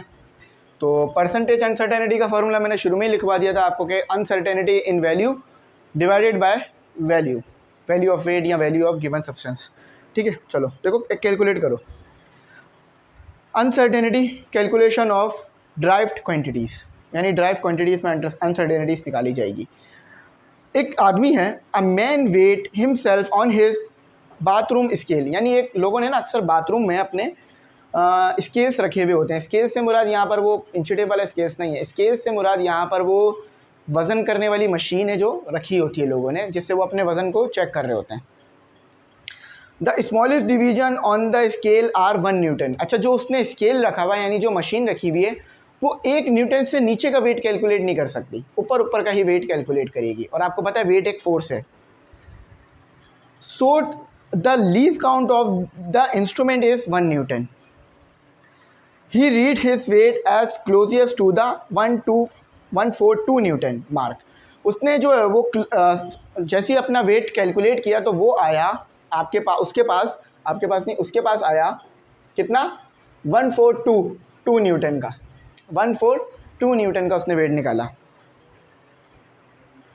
ठीक है, he knows his weight must be larger. अच्छा, उसको पता है कि उसका वेट 141.5 न्यूटन से ज़्यादा होगा, लेकिन ये 0.5 का जो फ़र्क है वो मशीन नहीं कैलकुलेट कर पाएगी, और else it would be closer to the 141 newton mark but smaller than, और उसका वेट कम होगा, 142.5 से कम होगा।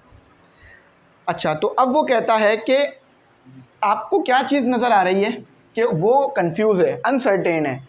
वो कह रहा है कि उसका वेट जो है वो इससे तो ज़्यादा होगा, लेकिन उसका वेट जो है वो इससे कम होगा। तो आपको अनसर्टेनिटी कैसे मिलेगी, मतलब आपको जो है वो वेट कैसे मिलेगा कि आप लिखोगे 142.0 प्लस माइनस 0.5। अब मैंने कहा था ना ये जो वैल्यू है वो एक रेंज बताएगी कि अगर आप उसमें ऐड करोगे तो आप एक अलग नंबर पे चले जाओगे, उसमें अगर माइनस करोगे तो एक अलग नंबर पे, लेकिन उन दो नंबरों के दरमियान ही एक्चुअल वैल्यू होगी। तो वो यही कह रहा है कि मेरा वेट इससे तो कम है लेकिन इससे ज़्यादा है, बीच में कहीं मेरा वेट एक्चुअल है जो मुझे नहीं पता। तो इस तरह से आप उसको लिख सकते हो अनसर्टेनिटी को कि आपके पास एक ये नंबर है और ये उसमें अनसर्टेनिटी है। अब इसके अंदर परसेंटेज अनसर्टेनिटी कैसे कैलकुलेट करोगे, इसका फॉर्मूला होता है परसेंटेज अनसर्टेनिटी, नहीं अनसर्टेनिटी, अनसर्टेनिटी इक्वल करके नीचे लिख रहा हूँ मैं, क्योंकि बल्कि एक काम करते हैं ना, इसी लाइन को हटा देते हैं। परसेंटेज अनसर्टेनिटी के लिए आपके पास क्या फॉर्मूला आ जाएगा, अनसर्टेनिटी जो आपको गिवन है, ठीक है, divided by value, value of given quantity, value of given physical quantity.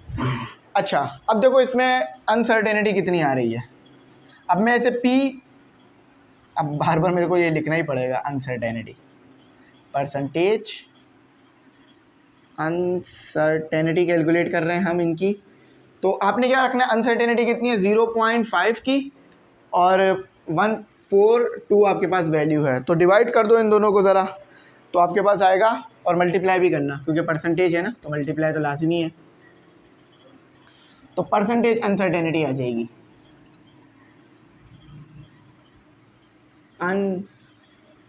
ये आर है, ठीक है, मैं जल्दी जल्दी बना रहा हूँ ना इसलिए ऐसे लग रहा है।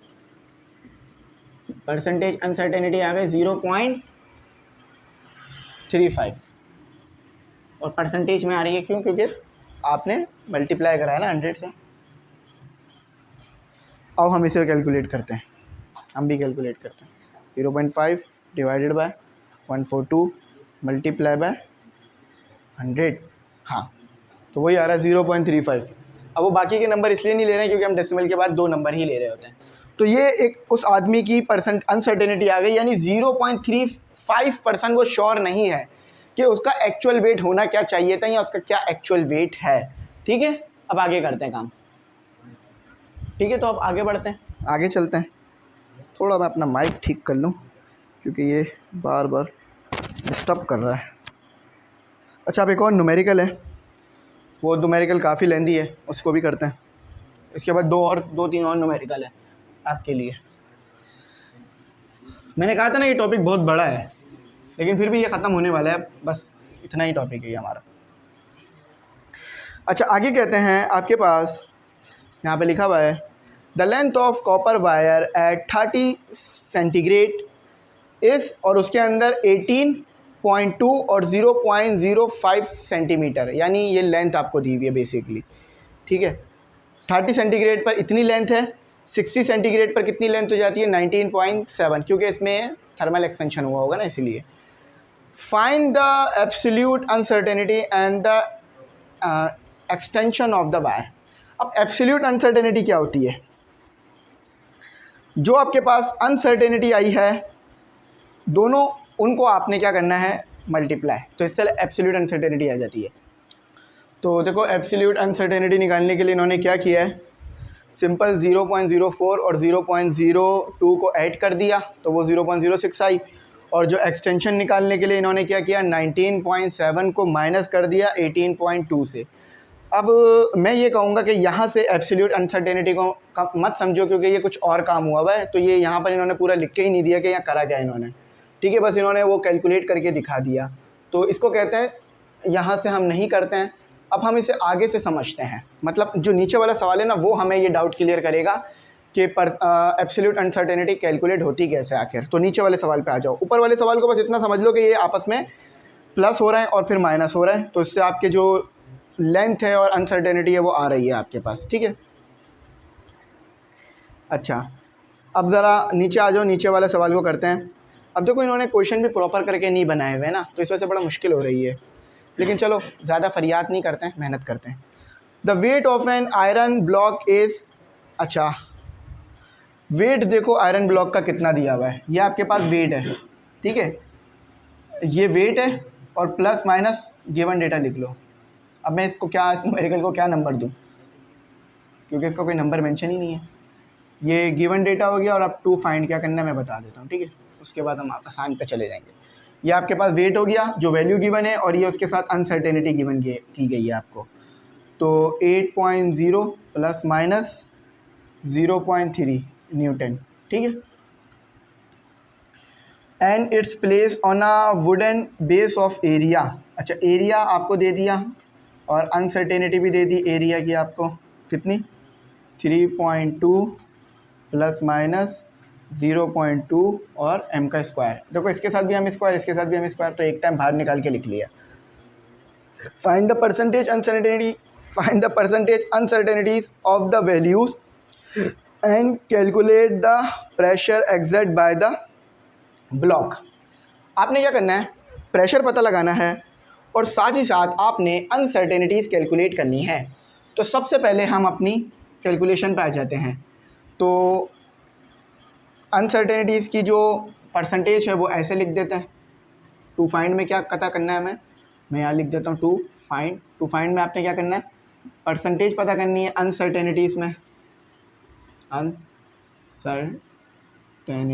में, ठीक है, ये पता करनी है आपने, और आपने प्रेशर पता करना है, और एब्सोल्यूट अनसर्टेनिटी भी पता करनी है, एब्सोल्यूट भी पता करनी है। एब्सोल्यूट आसान है, मुश्किल नहीं है, ठीक है। ये तीन चीज़ें आपने यहाँ पर कैलकुलेट करनी है, ठीक है, और आपका फिर आंसर आपके सामने आ जाएगा। अच्छा, सबसे पहले अनसर्टेनिटीज़ पता करते हैं, उसके बाद प्रेशर पता करेंगे।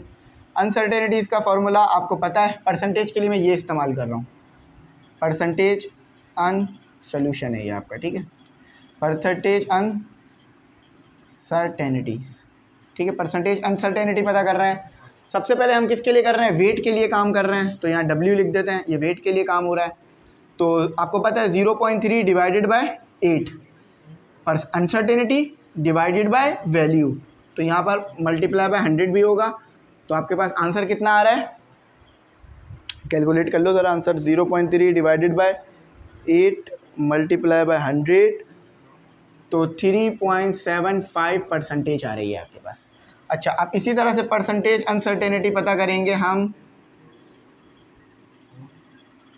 एरिया के लिए। तो 0.2 अनसर्टेनिटी आ रही है, फॉर्मूला याद है ना, मैंने बताया था ना, uncertainty divided by value, given value. तो ये आ गया आपके पास 0.2 डिवाइडेड बाय 3.5 और मल्टीप्लाई बाय 100 तो 5.71 आपके पास अनसर्टेनिटी आ गई। ठीक है, तो ये आपके पास अनसर्टेनिटीज़ आ गई। अब आपने क्या करना है, इन दोनों अनसर्टेनिटीज़ को ऐड करना है। ये तो आपके पास सिंगल अनसर्टेनिटीज़ आई है ना परसेंटेजेस में। अब इन दोनों अनसर्टेनिटीज़ को आपने ऐड कर देना है। ठीक है, ये इसीलिए कर रहे हैं ताकि हम एब्सोल्यूट अनसर्टेनिटी पता कर सकें। इस वाली अनसर्टेनिटी को ऐड कर दो प्लस ये वाली अनसर्टेनिटी को ऐड कर दो, तो ये टोटल अनसर्टेनिटी कितनी आ गई आपके पास, हम खुद ही कैलकुलेट करेंगे। 3.75 प्लस 5.71 9.46 कर आपके पास आ गई है। ये टोटल अनसर्टेनिटी आ गई आपके पास। ठीक है, ये अनसर्टेनिटी W की वजह से, ये अनसर्टेनिटी A की वजह से, ये टोटल अनसर्टेनिटी आ गई आपके पास। अब प्रेशर कैलकुलेट करो। प्रेशर का फॉर्मूला हर बच्चे को पता है, P/W/A होता है। ठीक है, तो W क्या दिया हुआ है आपको, ये रहा 8, और एरिया क्या दिया हुआ है 3.5। तो ये आपके पास कितना आ जाएगा, प्रेशर कितना आ गया आपके पास, प्रेशर आ गया 8 डिवाइडेड बाय 3.5, तो 2.28 आपके पास आ गया पास्कल। पास्कल नहीं लिखो, इसे लिखो न्यूटन पर मीटर स्क्वायर, वही पास्कल ही होता है लेकिन इसको ऐसे लिखो। अब आ जाओ, ये उतार लेना, मैंने आसान कर दिया। अब आ जाओ एब्सोल्यूट अनसर्टेनिटी की तरफ। तो एब्सोल्यूट अनसर्टेनिटी निकालने के लिए फॉर्मूला लिख लो सबसे पहले। एब्सोल्यूट अनसर्टेनिटी निकालने के लिए फॉर्मूला लिखो कि परसेंटेज अनसर्टेनिटी जो आपने कैलकुलेट की है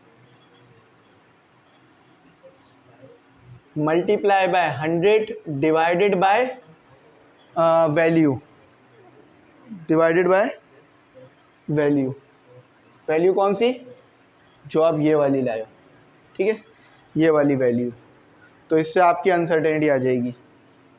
नहीं, डिवाइडेड बाय नहीं, सॉरी ये गलत हो रहा है, थोड़ा सा इसमें मिस्टेक हो गई है। Divided by 100 multiply by value, ये इसका फॉर्मूला है। ठीक है, वैल्यू वो वाली जो आप लेकर आए हो। तो ज़रा अब पता करते हैं एब्सोल्यूट, यहाँ पर ना एक वर्ड और आएगा एब्सोल्यूट अनसर्टेनिटी का, एब्सोल्यूट अनसर्टेनिटी, या आ रहे। ठीक है, हाथ में दर्द हो रहा है, इस साइड पे आना पड़ेगा। तो एब्सोल्यूट अनसर्टेनिटी क्या आ रही है आपकी, देख लीजिए। ठीक है, तो हम कितना लाए थे, 9.46। ठीक है, और 100 से डिवाइड मल्टीप्लाई बाय 2.3। ये 2.28 है लेकिन राउंड ऑफ करके 3 हो सकता है। ठीक है, अगर इसको मैं राउंड ऑफ कर दूं तो 8 एक आगे चला जाएगा तो ये 3 हो जाएगा। ठीक है, तो 2.3 राउंड ऑफ करने की टेक्निक हम सीख चुके हैं पहले भी। तो अब ज़रा इसको कैलकुलेट कर दो, ये एब्सोल्यूट अनसर्टेनिटी आ गई आपकी। इस न्यूमेरिकल में सबसे ज़्यादा मुश्किल पता है क्या, ये बार बार एक ही चीज़ें उतारना, ये सबसे ज़्यादा मुश्किल है। अच्छा, ज़रा मैं इसको कैलकुलेट करता हूँ अपने कैलकुलेटर से। तो 9.46 डिवाइडेड बाय 100 मल्टीप्लाई बाय 2.3, तो 0.21 आ रहा है हमारा, 0.21 आ रहा है हमारा। और ये ठीक है, डेसिमल में उन्होंने बस 0.22 दिया हुआ है, हमने 1 निकाला, तो इसको 2 लिख लो चाहो तो, कोई मसला नहीं, राउंड ऑफ ले लो। तो ये हमारा जो है वो ये सवालात हो गए जो इन्होंने हमें गिवन किए थे। अब हम आगे जो है वो एक वर्क एग्जाम्पल करेंगे, तो इसको उतार लो। ठीक है, इसको उतार लो अपने पास, इसको भूलना मत, ये बड़ा इंपॉर्टेंट सवाल है। अच्छा, ये उतार लो। अब वर्क एग्जाम्पल करते हैं, वो आसान है, और उसके बाद फिर अपना एक सेल्फ असेसमेंट निकालेंगे, वो भी आसान है। ये समझ लिया ना, फिर तो कुछ भी समझ में आ गया होगा आपको। फॉर्मूले याद रखना, अनसर्टेनिटी का, एब्सोल्यूट अनसर्टेनिटी का पता चले। एब्सोल्यूट अनसर्टेनिटी कुछ नहीं है, बस आपने जो वैल्यू लाए हो उसके साथ मल्टीप्लाई करा रहे हो, और जो अनसर्टेनिटीज़ थी उनको ख़त्म कर रहे हो। ठीक है, अच्छा, तो बोर्ड हो गया हमारा रिमूव। अब आते हैं हम अपनी वर्क एग्जाम्पल की तरफ। वर्क एग्जाम्पल, ठीक है, वर्क एग्जाम्पल 1.4। अच्छा, कहते हैं calculate the length of cube. आपने जो है वो क्यूब की लेंथ को जो है वो कैलकुलेट करके दिया गया, यानी देखो ये L है प्लस माइनस डेल्टा L है।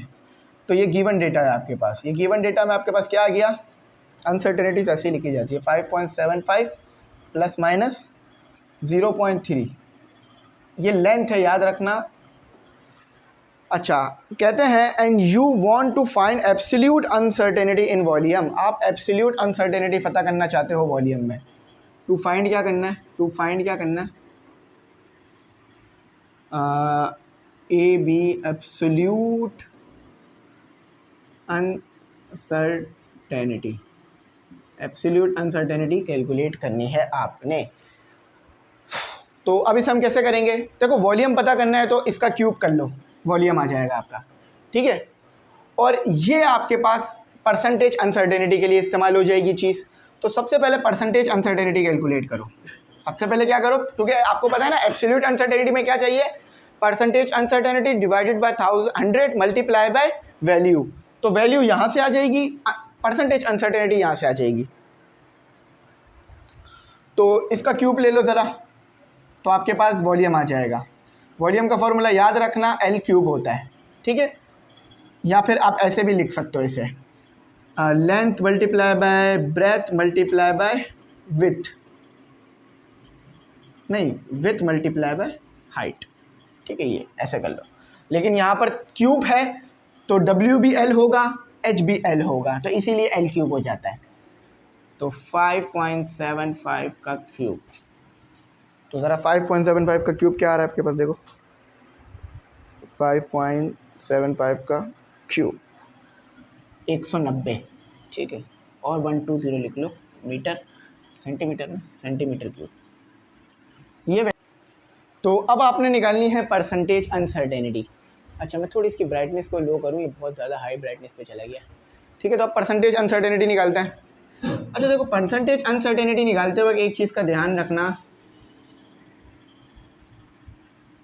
3 मल्टीप्लाई होगा, क्यों, क्योंकि हमारे पास L का क्यूब है, यानी L 3 टाइम है, L 3 टाइम है, तो 3 टाइम परसेंटेज अनसर्टेनिटी निकलेगी। तो यहाँ पर 3 मल्टीप्लाई कर देने से ये जो 0.3 एक टाइम, 0.3 2 टाइम, 0.3 3 टाइम होना था ना, वो तीनों आप एक साथ ही हो जाएगा सॉल्व, ठीक है। तो इसलिए 3 मल्टीप्लाई होगा। और बाकी यहाँ पर वही अनसर्टेनिटी का फॉर्मूला 0.3 मल्टीप्लाई बाय 5.73, नहीं 75 है, 75 मल्टीप्लाई बाय 100। तो ये जितनी भी अनसर्टेनिटीज हमने अलग अलग निकालनी थी एक साथ ही निकाल ली, क्यों, क्योंकि लेंथ तीनों टाइम में सेम ही रहेगी। तो 3 multiply by 3.0 divided by 5.75 multiply by 100, तो ये आ रही है 1565, ठीक है। अच्छा, एब्सोल्यूट अनसर्टेनिटी इन वॉल्यूम इन्होंने थोड़ा सा अलग तरीके से लिखी है, वरना ऐसे लिखा नहीं जाना चाहिए था, लेकिन मैं भी इन्हीं की तरह लिख डालता हूँ ताकि किसी बच्चे को प्रॉब्लम ना हो। जैसे हमने पीछे पढ़ी है वैसे भी कर सकते हो आप, जैसे इन्होंने यहाँ दी हुई है ऐसे भी लिख सकते हो, ठीक है। क्योंकि इन्होंने एब्सोल्यूट अनसर्टेनिटी इन वॉल्यूम पूछा है, परसेंटेज नहीं पूछी ना उसकी, इसीलिए इसको इन्होंने ऐसे लिखा है। तो यह आ गया आपका 19010 प्लस माइनस 156 सेंटीमीटर क्यूब, ठीक है। लो ये इसका आंसर आ गया आपका।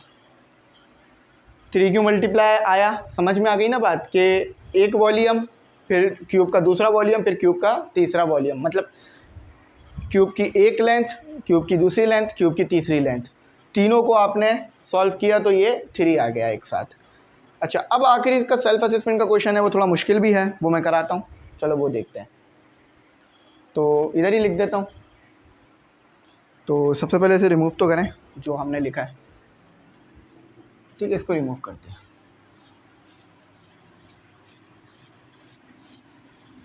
ये रिमूव हो गया हमारा काम जो हमने प्रीवियस लिखा।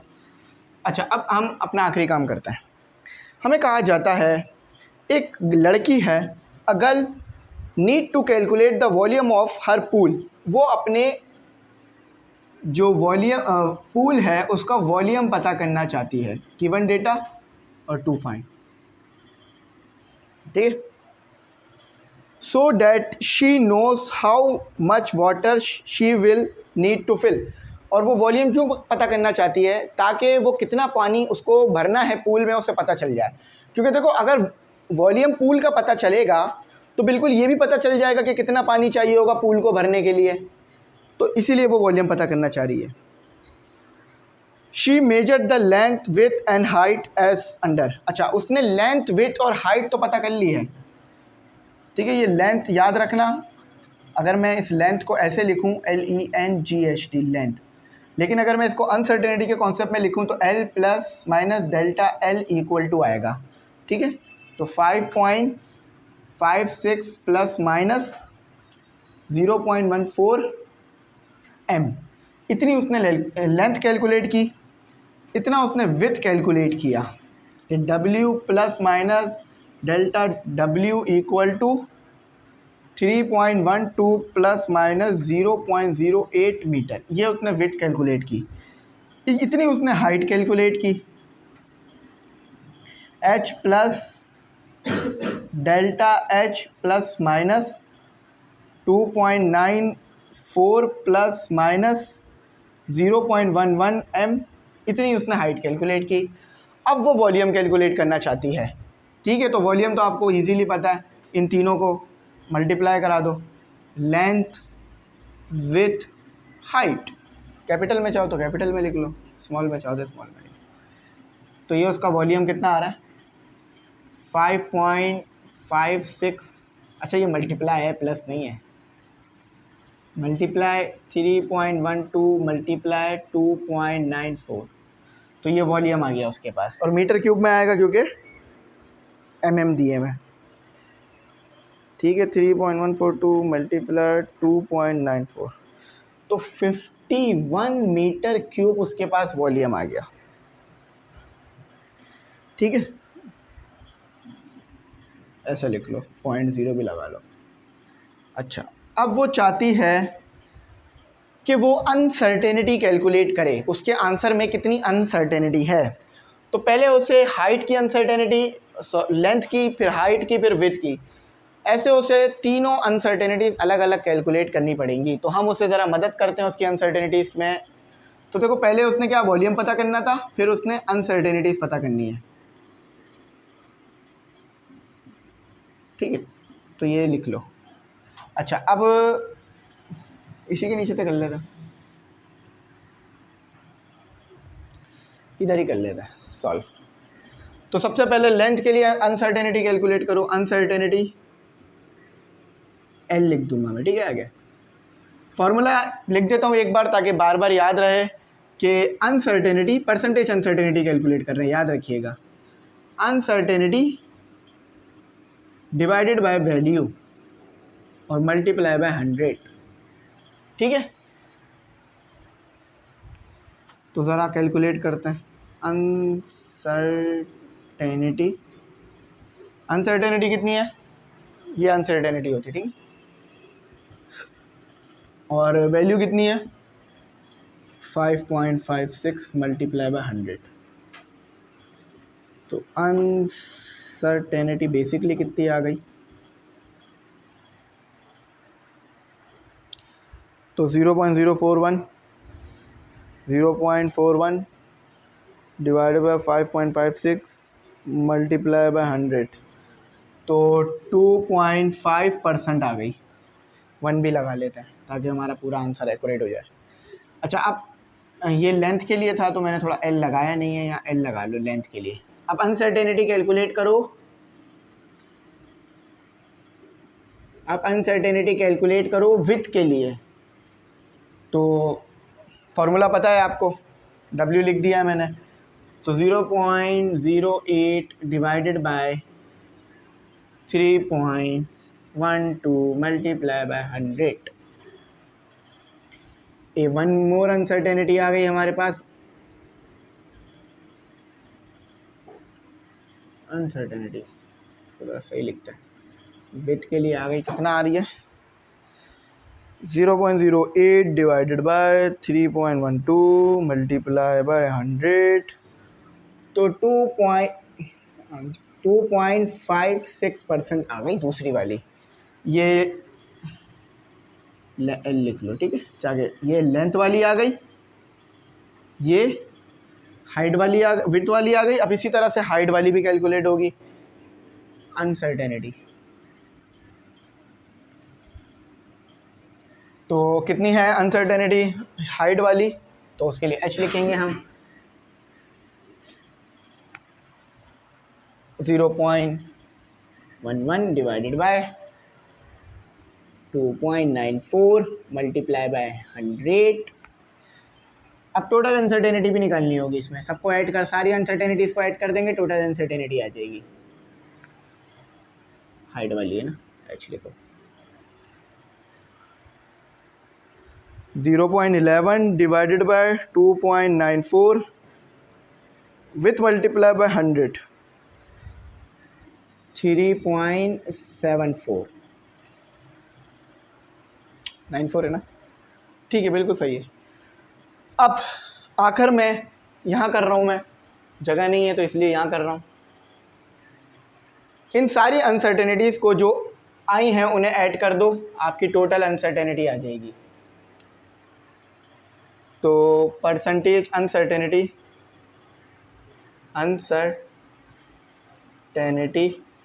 हाइट में कितनी है, सॉरी लेंथ में कितनी है, मैं लिख देता हूँ, ठीक है। लेंथ मार्कर नहीं चल रहा है, length plus height plus width, कुछ ज़्यादा ही डार्क हो गया ना, चलो इसको पूरे को एक साथ ही लिखते हैं। बस कुछ नहीं करना, ये जितनी भी अनसर्टेनिटीज आई है ना, ऐड करके एक टोटल अनसर्टेनिटी निकालनी है।